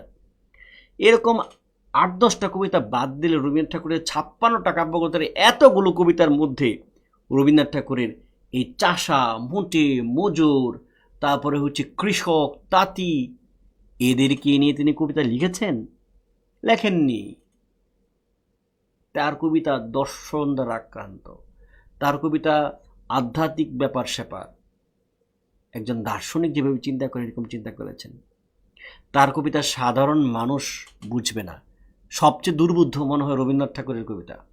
রবীন্দ্রনাথ ঠাকুরের যে ভাব, ধরেন মানসিক কাব্যগ্রন্থ, মনে করেন বিশ্ববিদ্যালয়ের শিক্ষক মানসিক বা সোনাতরী কাব্যগ্রন্থ দেখবেন ঠিক মতন আপনাকে ডেলিভারি দিয়ে ব্যাপারটা বুঝাইতে পারতেছে না যে কি, কারণ ব্যাপারগুলো অনেকটা এত ধোঁয়াশা, এত ধোঁয়াশা, এত ধোঁয়াশা। মেনলি হচ্ছে আপনি যদি সোনাতরী, তারপরে রবীন্দ্রনাথ ঠাকুরের কবিতায় সবচেয়ে দুর্বোধ্য, কারণ এগুলোর মধ্যে এমন এক দর্শন রয়েছে, এমন রয়েছে, সেখান থেকে রস আস্বাদন করা কঠিন। তো এই রবীন্দ্রনাথ ঠাকুর এমন দার্শনিক প্রত্যয় এত উপরে উঠে গেছে, সাধারণ মানুষের নাগালের বাইরে। সাধারণ মানুষ এইখানে আছে, এইখানে আছে, এইখানে আছে, সাধারণ মানুষ রবীন্দ্রনাথ ঠাকুর কবিতা এইখানে বসবাস করতেছে। এখন রবীন্দ্রনাথ ঠাকুর যতই গুরু হন না কেন, রবীন্দ্রনাথ ঠাকুরের সমালোচনা আছে যে গুরু আপনি কিন্তু কৃষকদের নিয়ে লেখেন নাই, আপনি তাঁতি, মোটে, মজুর, কুমার, মেথর, এদেরকে নিয়ে লেখেন নাই, খাঁটি মানুষদের নিয়ে লেখেন নাই। এবং আপনার যে আসর বসে, আপনার যে কবিতার আসর বসে, আপনার যে প্রাইভেট সেক্রেটারি, আপনার যে সচিব, সেও একজন উঁচু মানের ব্যক্তি যে পুরো পৃথিবী চষে বেড়ায়। অমিয় চক্রবর্তী পুরো পৃথিবীব্যাপী চষে বেরিয়েছেন, এবং অমিয় চক্রবর্তী কবিতার মধ্যে পুরো পৃথিবীর সমস্ত ভৌগোলিক যে স্থানগুলো আছে, পৃথিবীর বিভিন্ন ভৌগোলিক স্থান, বিশ্ব যে জিওগ্রাফি, ওয়ার্ল্ড জিওগ্রাফিটা আছে হচ্ছে অমিয় চক্রবর্তী কবিতার মধ্যে। তো এমন একজন ব্যক্তি হচ্ছেন আপনার প্রাইভেট সেক্রেটারি, সে হচ্ছে বিভিন্ন আপনার সেই বিভিন্ন কবি সাহিত্যিক, আইনস্টাইন থেকে শুরু করে অনেক বড় বড় কবি সাহিত্যিক, বিজ্ঞানী, এরা আপনার এখানে আসে। আপনি যে সাহিত্যের আসর বসান, সেখানে কিন্তু সাধারণ একজন কবির স্থান নেই, একজন বাউলের স্থান নেই, একজন গ্রামীণ একজন কবির স্থান নেই, কারো কিছু স্থান নেই। না আপনার সাহিত্যের আসরের স্থান আছে, না আপনার কবিতার মধ্যে স্থান আছে, কোথাও সাধারণ মানুষের কোনো স্থান নাই। রবীন্দ্রনাথ 4 মাস আগে বুঝতে পারলেন, আরে সত্যিই তো তার উপলব্ধি হলেন, হ্যাঁ মানুষ যে বলে, মানুষ তেমনি এমনি বলে না, তার উপলব্ধি হলো, এবং তিনি তার ব্যর্থতার কথা স্বীকার করলেন। তিনি স্বীকার করলেন বিপুল এই পৃথিবীর কতটুকু জানেন। তিনি মনে করছেন যে পৃথিবীর কিছু তিনি জানেন না, এবং তিনি যেসব কবিতা লিখেছেন সেই সব কবিতা অনেক পথে গেল, সর্বত্রকামী যায় নাই। তিনি মোটে, মজুর এগুলো দিয়ে লিখতে পারেন নাই, কারণ তার জীবনযাত্রাগুলো বেড়া হয়েছিল, অবস্ট্রাকল হয়েছিল। কারণ তিনি ছিলেন একজন জমিদার পুত্র, তিনি ছিলেন একজন জমিদার। তিনি তার এই জমিদারিত্ব দেখাশোনার কারণে তার হচ্ছে যে পারিবারিক যে আবহটা আছে, তার আশেপাশে ব্রাহ্ম সমাজ, তিনি কিন্তু হিন্দু ছিলেন না, তিনি তো ব্রাহ্ম ছিলেন, এটা তো জানেন। তিনি ব্রাহ্ম ছিলেন, তিনি তার যে, এবং ব্রাহ্মরা কিন্তু অনেক প্রগতিশীল, ব্রাহ্মরা উচ্চশিক্ষিত, ব্রাহ্মণদের সাথে ইংরেজদের সম্পর্ক খুব ভালো ছিল। তো এরকম একটা ইংরেজ পরিবার, ইংরেজদের দ্বারা বেষ্টিত, ইংরেজ দ্বারা সুবিধাপ্রাপ্ত, বা তাদের সাথে ওঠা বসা করে নোবেল পুরস্কার পেয়ে গেছেন, এরকম একটা সমাজের উচ্চ মঞ্চে তিনি বসে আছেন। তিনি সাধারণ মানুষের সাথে মিশতে পারেন নাই। তিনি বলেছেন, মাঝে মাঝে আমি গিয়েছি উপারার প্রাঙ্গণে, ভিতরে প্রবেশ করে সেই শক্তি ছিল না একেবারে। ভিতরে মানে সাধারণ মানুষের প্রবেশ করেন সেই শক্তিটা একবারে ছিল না। তখন তিনি ঐকতান কবিতায় এই ব্যাপারগুলো স্বীকার করেছেন এবং স্বীকার করেছেন যে তার এই সুরের অপূর্ণতা রয়ে গেছে তার কবিতার মধ্যে, এবং এই সুরের অপূর্ণতা নতুন এক কবি আসবেন এবং নতুন এক কবি এসে এসব সাধারণ মানুষের কথা বলবেন, এবং ওইখানে যে সাহিত্য আড্ডাটা হবে, সাহিত্যের সঙ্গীত সমাজে বসবে, সেইখানে একেবারে সমাজের যেসব ছোট যারা কবি আছে তারাও যেন সেখানে স্থানটা পায়। এরকমভাবে নিজের ব্যর্থতার কথা তিনি স্বীকার করেছেন। আত্মসমালোচনামূলক একটা কবিতা হচ্ছে ঐকতান। এই জন্মদিনে এসে তিনি আত্মসমালোচনা করলেন। তাহলে আপনাদের ঐকতান কবিতা থেকে প্রশ্ন করতে পারে এইখানে। এবং শেষ লেখাত কবিতা তো তিনি যখন লিখছেন তখন তিনি একেবারে বিছানায় শুয়ে আছেন, তিনি লিখতে পারছেন না, তিনি মুখে বিড়বিড় বিড়বিড় বিড়বিড় করে কথা বলছেন। সেই কথাগুলোই কবিতার আকারে লিখছে তার ওই আত্মীয় স্বজনরা লিখছে, এবং এটাই পরবর্তীতে প্রকাশিত হয়েছে শেষ লেখা নাম দিয়ে। তিনি নিজে নাম নিজে নাম দিয়ে যেতে পারেন নাই, এবং শেষ লেখাতে এসে রবীন্দ্রনাথ ঠাকুর যেন একজন ঋষি হয়ে গেছেন। একজন ঋষি, পরীক্ষা এরকম প্রশ্ন আসবে শেষের দিকে কাব্যগুলোতে রবীন্দ্রনাথ একজন ঋষি যেরকম একদম তপ্ত বাণী বা মন্ত্র পাঠ করে দর্শনের পাঠ করে, তো রবীন্দ্রনাথ ঠাকুর যেন, এবং সেটা মানে এই কবিতাগুলো এই শেষ লেখা কবিতাগুলোর মধ্যে একবার ছন্দের কোনো দোলা নেই, এই কবিতাগুলোর মধ্যে কোনো আপনার অলঙ্কার নেই, কিছু নেই, একেবারেই একজন তপ্ত ঋষি যেরকম মন্ত্র পাঠ করে সত্য কথা বলে, সত্য দ্রষ্টা, তিনি একদম এরকম সত্য কথাগুলো বলে যাচ্ছেন। ঠিক আছে, তাহলে আপনাদের শিশির লেখা থেকে জিজ্ঞেস করতে পারে। এবং স্ফুলিঙ্গ নামে তার কিছু ছিল, এগুলো পরবর্তীতে অত ইম্পর্টেন্ট না, এটা পুলিশ স্ফুলিঙ্গত কথা আপনাকে স্পর্শ করবে না। তাহলে এইখানে এই কথাটা আসতে পারে, আপনারা পড়বেন যে শেষের দিকের কাব্যে রবীন্দ্রনাথ ঠাকুর শুধু কবি নন, সত্যদ্রষ্টা ঋষি। এটা আপনাদের প্রশ্ন করতে পারে। পরিশেষের কবিতার মধ্যে দেখেন তার বিষাদ, অতিচারিতা এবং গদ্য ছন্দের আবির্ভাব করেছে। তারপরে আমরা হচ্ছে বাসি কবিতা দেখব। এটার মধ্যে একটু আছে, সাধারণ কথা আছে। পুনষ্ট কাব্যগ্রন্থের মধ্যে দেখেন যে তীর্থযাত্রী ড্যাশ অনেক কিছু লেখা আছে, আপনারা এখান থেকে নিতে পারবেন চাইলে। ক্যামেলিয়া কবিতা, এটা খুব সাধারণ নিয়ে লেখা। নাম তার কমলা, দেখেছি তার খাতার উপরে লেখা, সে চলেছিল ট্রামে, তাই তার ভাইকে নিয়ে কলেজের রাস্তায়। ছেলেটা কবিতা, ছেলেটার বয়স কত হবে, বছর দশক হবে, এই কবিতাটা আপনারা দেখতে পারেন। এটা খুব সাধারণ একটা মানুষকে নিয়ে লেখা। সাধারণ মেয়ে, আমি অন্তপুরের মেয়ে, চিনবে না আমাকে, তোমার শেষ গল্পের বইটি পড়েছি শরৎবাবু, বাসি ফুলের মালা। এরকম তার এই সাধারণ মেয়ে কবিতাটা আপনারা চাইলে যদি আবৃত্তি করতে পারেন। হ্যাঁ,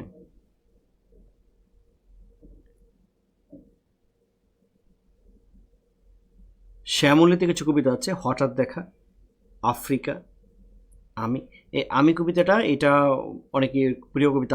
আমার চেতনারোগী পান্না হলো সবুজ, চুনি উঠলো রাঙা হয়ে, আমি চোখ মেললাম আকাশে, পূর্বে পশ্চিমে জ্বলে উঠলো আলো, গোলাপের দিকে চেয়ে বললাম সুন্দর সুন্দর হলো সে।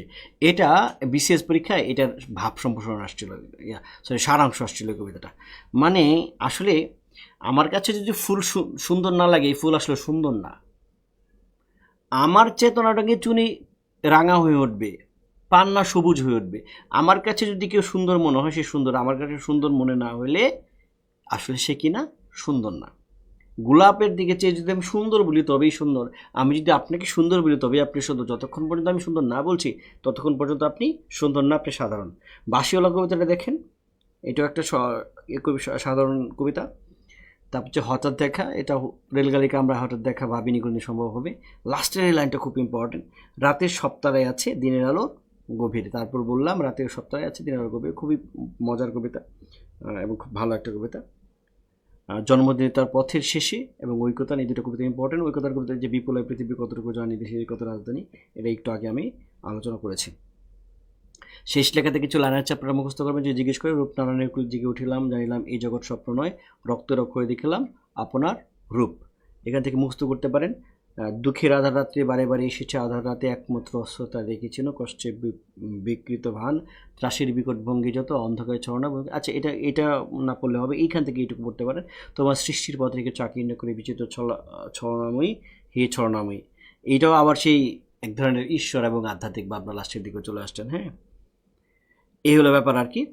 তো রবীন্দ্রনাথ ঠাকুরের রবীন্দ্রনাথ ঠাকুর থেকে আপনাদের আসলে যেটা নিয়ে প্রশ্ন করতে পারে, মানসী থেকে প্রশ্ন করতে পারে, সোনার থেকে প্রশ্ন করতে, বলাগা থেকে প্রশ্ন করতে পারে, এবং শেষের দিকে যে কাব্যগ্রন্থ আছে শেষ লেখা, তারপরে হচ্ছে জন্মদিনী, পুরুষ্ট, এইগুলো থেকে আপনাদের প্রশ্ন করতে পারে। তাছাড়া আপনাদের রবীন্দ্রনাথ ঠাকুরে বলতে পারে যে আপনাকে রবীন্দ্রনাথ ঠাকুরের একটা ছোটো গল্প, মানে একটা যে কোনো একটা কবিতার লাইন বলুন, এরকম আপনাদের প্রশ্ন করতে পারে, এবং এটা অনেক বেশি গুরুত্বপূর্ণ রবীন্দ্রনাথ ঠাকুর। তারপর রবীন্দ্রনাথ ঠাকুরের আপনাদের ছোটো গল্প থেকে প্রশ্ন করবেই 100% শিওর, এবং আপনাদের রবীন্দ্রনাথ ঠাকুরের নাটক নিয়ে প্রশ্ন করতে পারে। উপন্যাস বলতে আমরা আরেক ক্লাসে আমরা পড়াবো, রবীন্দ্রনাথ ঠাকুর নিয়ে আরও ক্লাস হবে। সোনার তরী, তারপরে হচ্ছে ঘরে বাইরে, গোরা, চতুরঙ্গ, এই কয়েকটা থেকে প্রশ্ন করতে পারে।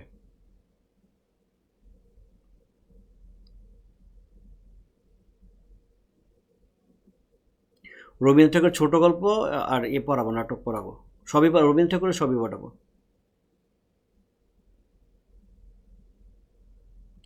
রবীন্দ্রনাথ ছোটো গল্প আগামীকাল রবীন্দ্রনাথ ঠাকুরের ক্লাস হবে, আগামীকাল রবীন্দ্রনাথ ঠাকুরের ক্লাস হবে, হ্যাঁ, 5 নাম্বার ক্লাস রবীন্দ্রনাথ ঠাকুরের ক্লাস হবে।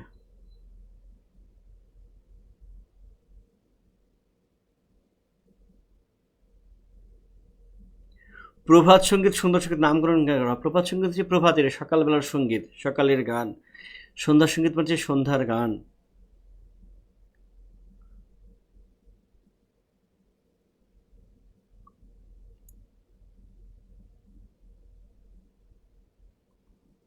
দ্রুত ক্লাস শেষ করে দেব, এমনিতে 1 ঘন্টার উপরে হয়ে গেছে। আর রবীন্দ্রনাথ ঠাকুর নিয়ে আরেকটা ক্লাস নেব, হ্যাঁ, রবীন্দ্রনাথ ঠাকুর নিয়ে আরেকটা ক্লাস নেব, প্রতিদিনই ক্লাস নেব, কোনো অসুবিধা নেই। রবীন্দ্রনাথ ঠাকুরের কবিতা এটি সহজ কিছু না। জীবনানন্দ দাশের কবিতা যত সহজ, নজরুলের কবিতা যত সহজে বোঝা যায়, তার মানে ওখানকার থিমটা বোঝা যায়। রবীন্দ্রনাথ ঠাকুরের কবিতার থিম অত সহজে বোঝা যায় না, কারণ এখানে আধ্যাত্মিকতায় ভরপুর, দর্শন দ্বারা, তত্ত্ব দ্বারা ভরপুর, দার্শনিক প্রত্যয় দ্বারা ভরপুর, এবং সূক্ষ্ম ব্যাপার।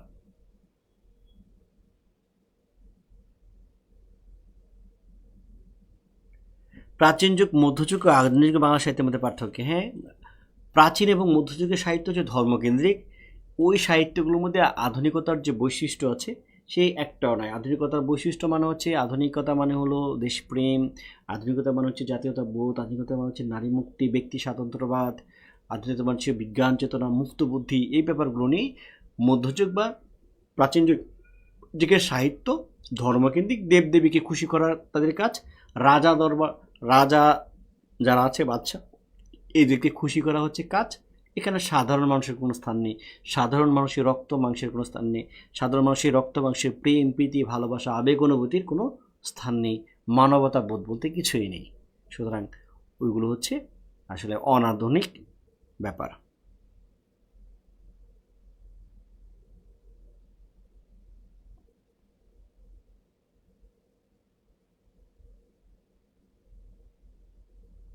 আইরিন, আপনি নিশ্চয়ই পারবেন, হ্যাঁ, নিশ্চয়ই পারবেন, নিশ্চয়ই পারবেন, হ্যাঁ।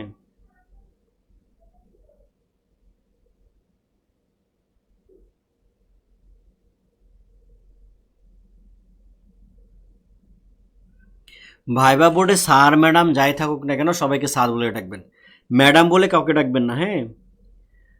মানে সে পুরুষ হোক, ছেলে হোক, মেয়ে হোক, হিজড়া হোক, ট্রান্সজেন্ডার হোক, যেটা মন চাই এটা হোক, আপনি স্যার ডাকবেন, ঠিক আছে। নারী, পুরুষ, হিজড়া, মানে যে লিঙ্গেরই হোক না কেন আপনি স্যার ডাকবেন, ঠিক আছে। 10টা ক্লাসের কথা তো বলা আছে, মিনিমাম 10টা ক্লাস নিব, আরও যদি বেশি প্রয়োজন বোধ করি বেশি নিব, অসুবিধা নেই। শামিমা বলছেন কীভাবে সুন্দর করে ক্লাস নিতে পারেন।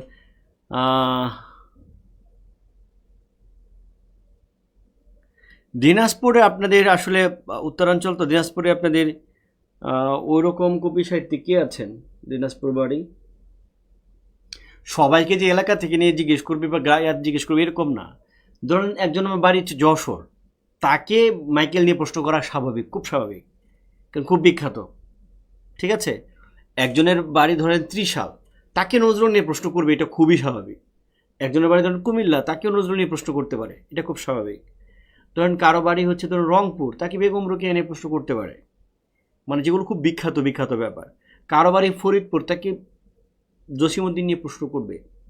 কারো বাড়ি বরিশাল মনে করেন বা নাটোর, তাকে নিয়ে দেখবেন, নাটোর যার বাড়ি তাকে দেখবেন বর্ণলতা সেন নিয়ে কিছু একটা বলে ফেলছে।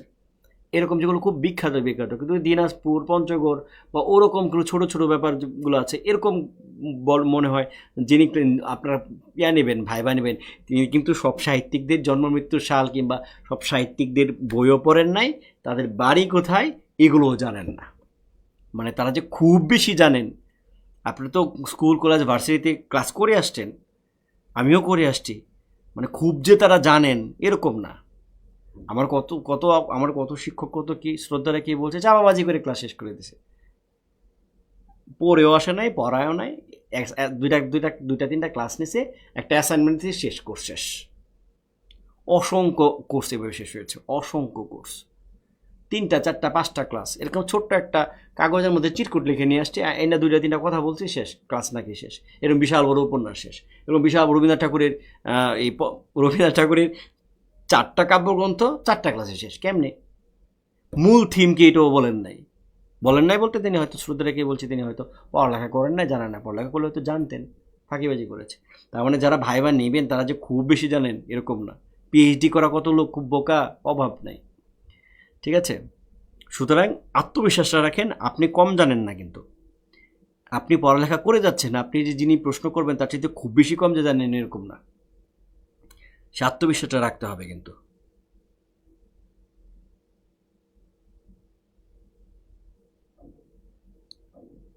কুমিল্লায় বাড়ি থাকলেও নজরুল তো কুমিল্লায় বিয়ে করছেন, নজরুল কুমিল্লায় প্রেম করছেন, অত কুমিল্লার সাথে নজরুল একটা ওতপ্রোতভাবে জড়িত। 1920 খ্রিস্টাব্দে তিনি তো ওই যে কুমিল্লার যে কী বলে এটাকে নাম বল কি, মুরাদনগর, হ্যাঁ মুরাদনগর, এখানে ওই যে নার্গিস, সৈয়দা খাতুন নার্গিসের মামা ছিলেন আকবর। তো আকবর আলী, সে আকবর আলী বলছিলেন নজরুলের সমস্ত কবিতা যেন তার প্রেস থেকে ছাপা হয়। এবং নজরুল তো বাবা মা ছিলেন না, নজরুল খুব গরিব ঘরের সন্তান, নজরুলকে কিন্তু ওই ফ্যামিলি করে নাই, মর্যাদা দেয় না, অবহেলা করেছে। তখন নজরুল কিন্তু অবহেলার জীবন বেছে নেবেন না, তখন বিয়ের রাতে কিন্তু চলে আসছেন কান্দিরপাড় কুমিল্লা শহরে চলে আসলেন, এবং আশ্রয় নিয়েছিলেন হচ্ছে প্রমীলা যিনি আছেন সেই প্রমীলাদের বাড়িতে। এবং সেইখানে কিন্তু পরবর্তীতে আস্তে আস্তে তার প্রমীলার সাথে প্রেম হয় এবং শেষ পর্যন্ত বিয়ে হয়। রিটেনের ক্লাসগুলো আরও ভালো ছিল, আরও আলোচনা সুন্দর ছিল। কারণ রিটেনের ক্লাস তো একেবারে, এখন তো এটা ভাষা ভাষা ভাষা ভাষা, এখনকার যে আলোচনা এটা অতটা ডিপ আলোচনা আমি করি নাই, কারণ যারা রিটেন ক্লাস করেছেন, কারণ হচ্ছে এক ক্লাসে সব শেষ করে দিয়েছে, কিন্তু রিটেনে তো এক ক্লাসে শেষ করে নাই। রিটেন হচ্ছে শুধু ওই মানুষে নিয়ে একটা ক্লাস হয়েছে, শুধু শরণার্থী নিয়ে একটা ক্লাস হয়েছে, এরকম ক্লাস নিয়েছে, তাই না? যে কারণে ওইখানে আরও ধরে ধরে ভেতর থেকে কী করতে পারিয়েছিলাম, আলোচনা করতে পারছিলাম। ওই ক্লাসগুলো, ওই আলোচনাটা আরও নিখুঁত ছিল। আর এখনকার আলোচনাটা তো হচ্ছে সব জায়গা থেকে অল্প অল্প অল্প একটু বলে বলে শেষ করেছে।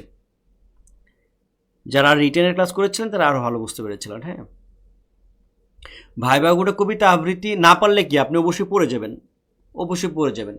সেটা আপনার যতটুকু পারেন আপনি ভয়েসে লাউডলি বলবেন। আপনাদের যে এটা শিখাইছি,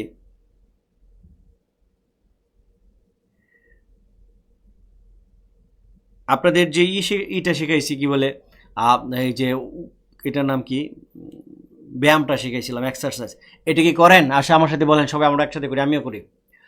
আ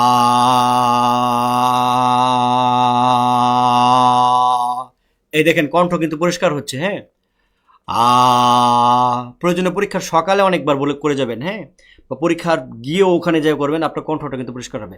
আ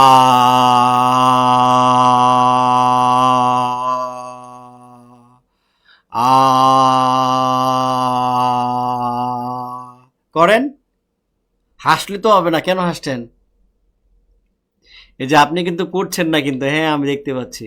হ্যাঁ করেন আবার আমার সাথে। আ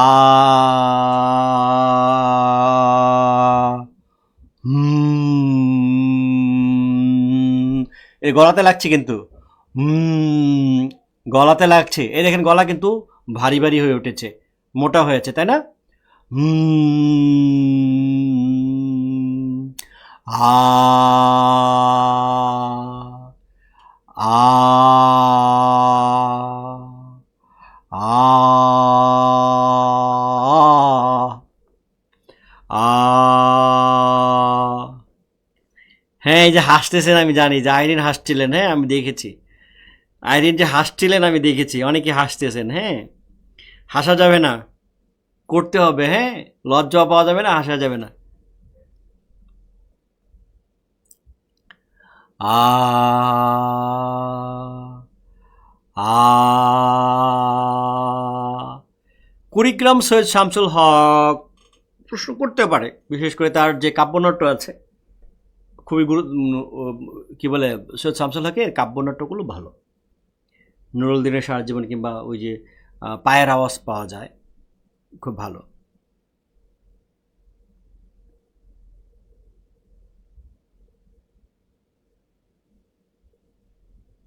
ভাই ভাই নিজের সম্পর্কে জানতে চায়, এই সম্পর্কে পিডিএফ দিতাম। কি পিডিএফ দিব? আপনার ডিটেলটা দিয়ে না আমি দিয়ে দিব না।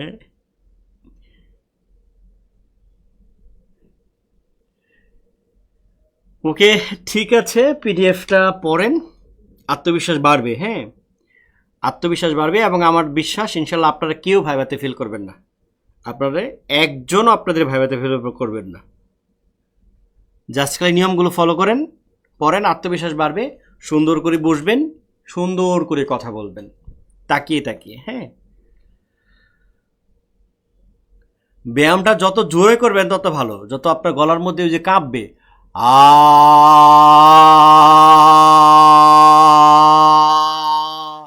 যত জোরে করবেন তত ভালো।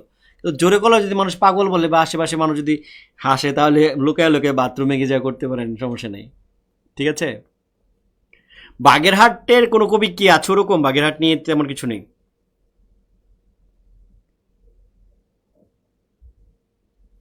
হ্যাঁ, হুম।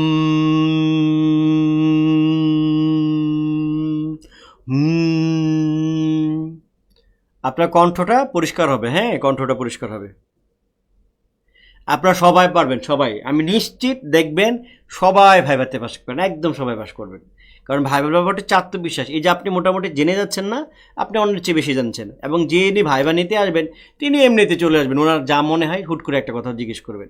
এই গীতাঞ্জলির কথা জিজ্ঞেস করবেন, কত সালে পেয়েছেন, কেন পেয়েছেন, বা সং অফারিংসের জন্য জিজ্ঞেস করবেন, আপনি হুটহাট বলে দেবেন। ঠিক আছে। আপনাকে জিজ্ঞেস করবো বলাকা কাব্যগ্রন্থের মধ্যে বলাকা মানে কি, আপনাকে জিজ্ঞেস করবো বলাকা কাব্যের মধ্যে কী আছে, আপনি বলবেন গতিবাদ আছে। আপনাকে জিজ্ঞেস করবো কী গতিবাদ, আপনি বলবেন যে ফরাসি দার্শনিক বার্কসের গতিবাদ আছে, সে তো হয়ে গেছে। যে ফরাসি বলাকা কাব্যের গ্রন্থের মধ্যে তিনি একটা ভবিষ্যৎবাণী করতে চেয়েছিলেন, তখন বলবেন স্যার প্রথম বিশ্বযুদ্ধের আগেই তিনি প্রথম বিশ্বযুদ্ধ নিয়ে কবিতা লিখে ফেলেছিলেন। তো তিনি জিজ্ঞেস করতে পারেন যে বলাকা কাব্যের মধ্যে নতুন ধরনের বাকবদল আছে, তখন আপনি বলবেন যে স্যার গীতাঞ্জলি কাব্য তিনি যখন লিখেন তার আশেপাশে গীতাঞ্জলি, গীতিমাল্য, শিশু, তারপরে হচ্ছে গীতিমাল্য, গীতালি, তারপরে যে যে কথা নৈবেদ্য, এগুলোর মধ্যে স্যার তিনি এক ধরনের তার আধ্যাত্মিকতা ছিল। কারণ স্যার এই সময় তার পরিবারের 4 জন মানুষ মারা গিয়েছিল।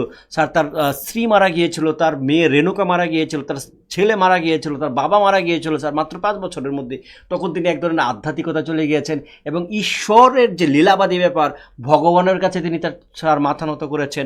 তিনি বিশ্বাস করছেন যে এই পৃথিবীটা হচ্ছে একটা লীলা, ভগবান হচ্ছে আমাদের নিয়ে কী করছেন, খেলছেন। হ্যাঁ, তা তিনি হার মানতে চান না, তিনি যেন বিপদের যেন ভয় না পান, এর জন্য ঈশ্বরের কাছে তিনি পরিত্রাণ চাচ্ছেন, এবং অহংকার পরিত্যাগ করে ঈশ্বরের কাছে তিনি মাথা নত করেছেন। এই যে স্যার তার এই লীলাবাদী চিন্তা, তার স্যার এই যে আধ্যাত্মিক চিন্তা, বা এই যে ভগবানের কাছে যে মিলিত হওয়ার, মানে সুফিবাদের যে চিন্তা, মানে বাউলদের চিন্তা, যে যারা আছে, সৃষ্টি আছে, সৃষ্টি ভগবানের কাছে মিলিত হবে, সেম চিন্তা কিন্তু বৈষ্ণব তত্ত্বের যে ব্যাপারটা আছে, সেম চিন্তা কিন্তু অনেকটা ওই ইয়ার মধ্যে, যে সহজিয়া জীবন, মানে কি বলে, চর্যাপদ, এটা মোটামুটি একই ধারার, একই একই ধাঁচের। হ্যাঁ, অনেকটা এই সবগুলো হচ্ছে যে বাউলদেরও সেম তাত্ত্বিক চিন্তা ভাবনা। তো এই ব্যাপারগুলো বলবেন স্যার, এইখান থেকে তিনি যে পুরো একটা যুগ যাবৎ তিনি একটা একটা এরকম আধ্যাত্মিক একটা জীবনের সাথে তিনি ছিলেন। হ্যাঁ, এবং খুব তিনি স্যার একেবারে নিজেকে খুব গুটিয়ে নিয়েছিলেন। তো সেইখান থেকে তিনি একেবারে গা ঝাড়া দিয়ে উঠেছেন, সব কিছু ভুলে গিয়েছেন, ভুলে তিনি নতুন করে জেগে উঠেছেন, সব কিছুর মধ্যে তিনি স্যার গতি দিক পেয়েছেন, এবং তিনি স্যার সবুজের অভিযান এবং তারুণ্যের কথা তিনি বলেছেন। দেখবেন কিন্তু খুশি হয়ে যাবে, বলবে যে না, ছেলেটা মেয়েটা তো জানে, অনেকদিন মনে পড়েছে। এইভাবে বলে ফেলবেন। যখন আপনাকে বলবে যে আচ্ছা সোনার কবি কী বলে মানসিক কাব্যকে কেন ঊনবিংশ বলা হচ্ছে, বলবেন যে স্যার রবীন্দ্রনাথ ঠাকুরের যে 56টা কাব্যগ্রন্থের মধ্যে যে দার্শনিক যে প্রত্যয়গুলো আছে, তার যে সমস্ত চিন্তাগুলো আছে, সেই সমস্ত চিন্তার একটা সংক্ষিপ্ত রূপ সেই মানসিক কাব্যগ্রন্থের মধ্যে স্যার পাওয়া যায়। এই জন্য মানসিক কাব্যগ্রন্থকে বলা হচ্ছে রবীন্দ্রনাথ ঠাকুরের ঊনবিংশ। রবীন্দ্রনাথ ঠাকুর টোটাল সবগুলো কাব্য মিলে যদি বিশ্ব হয়, তার একটা ছোট্ট ভার্সন হচ্ছে, ছোট্ট একটা অংশ হচ্ছে মানসিক কাব্যগ্রন্থে। যদি বলেন যে আচ্ছা মানসী থেকে আপনার সোনারতরী কাব্যগ্রন্থের মধ্যে কী পাওয়া গেছেন, বলবেন স্যার মানুষ সোনারতরী কাব্যগ্রন্থের মধ্যে তিনি প্রকৃতির মধ্যে হারিয়ে গেছেন এবং এই প্রকৃতির মধ্যেই যে বিশুদ্ধ প্রেম লুকিয়ে আছে, পরশপথ লুকিয়ে আছে, এইটা তিনি তার খুঁজে পেয়েছেন এবং তিনি প্রকৃতিকে নতুনভাবে আবিষ্কার করেছেন এবং সেই বিশ্ব প্রকৃতির সাথে তিনি নিজেকে মিশে যেতে চেয়েছেন এবং পৃথিবীর যে পুরো পৃথিবীর যে প্রকৃতি আছে, এটার প্রতি তার যে ভালোবাসা, এটা স্যার প্রকাশ পেয়েছে। এইভাবে আপনি যখন বলবেন, দেখবেন যে তিনি অবশ্যই সুখী হবেন। বলবে যে দু একটা মানে খুশি হবেন, বলবে যে দু একটা কবিতার নাম বলেন, আপনার পরশপাথরের কথা নাম বলে দেবেন, শেষ হয়ে যাবে। ঠিক আছে, এইভাবে আপনারা বলবেন বা তার প্রথম জীবনের কাব্যগ্রন্থগুলো বলবেন একদম ছোটোবেলা, যখন তিনি ওই যে তার গুরু বিহারীলাল চক্রবর্তী দ্বারা প্রভাবিত ছিলেন। ওখানে উল্লেখ করার মতো মাত্র একটা কবিতা পাওয়া যাচ্ছে, প্রভাত সঙ্গীতের ওই যে নির্ঝরের স্বপ্নভঙ্গ। ঠিক আছে, শেখ ফজলুল করিম থেকে কোনো প্রশ্ন করবে না। শেখ ফজলুল করিমের কথা কি মাথায় আসবে নাকি? আসবে না। হ্যাঁ, ওনার নিজের বাড়ি যদি ওখানে থাকে তাহলে হয়তো জিজ্ঞেস করতে পারে। আচ্ছা ঠিক আছে, অনেক রাত হয়ে গেছে, আপনার ভালো থাকবেন, সুস্থ থাকেন। 12টা বেজে গেছে। শেখ ফজলুল করিম থেকে প্রশ্ন করবে বলে মনে হয় না। হ্যাঁ, ঠিক আছে, ভালো থাকেন, সুস্থ থাকেন। আজকের মতো এখানে শেষ করেছি। আল্লাহ হাফেজ।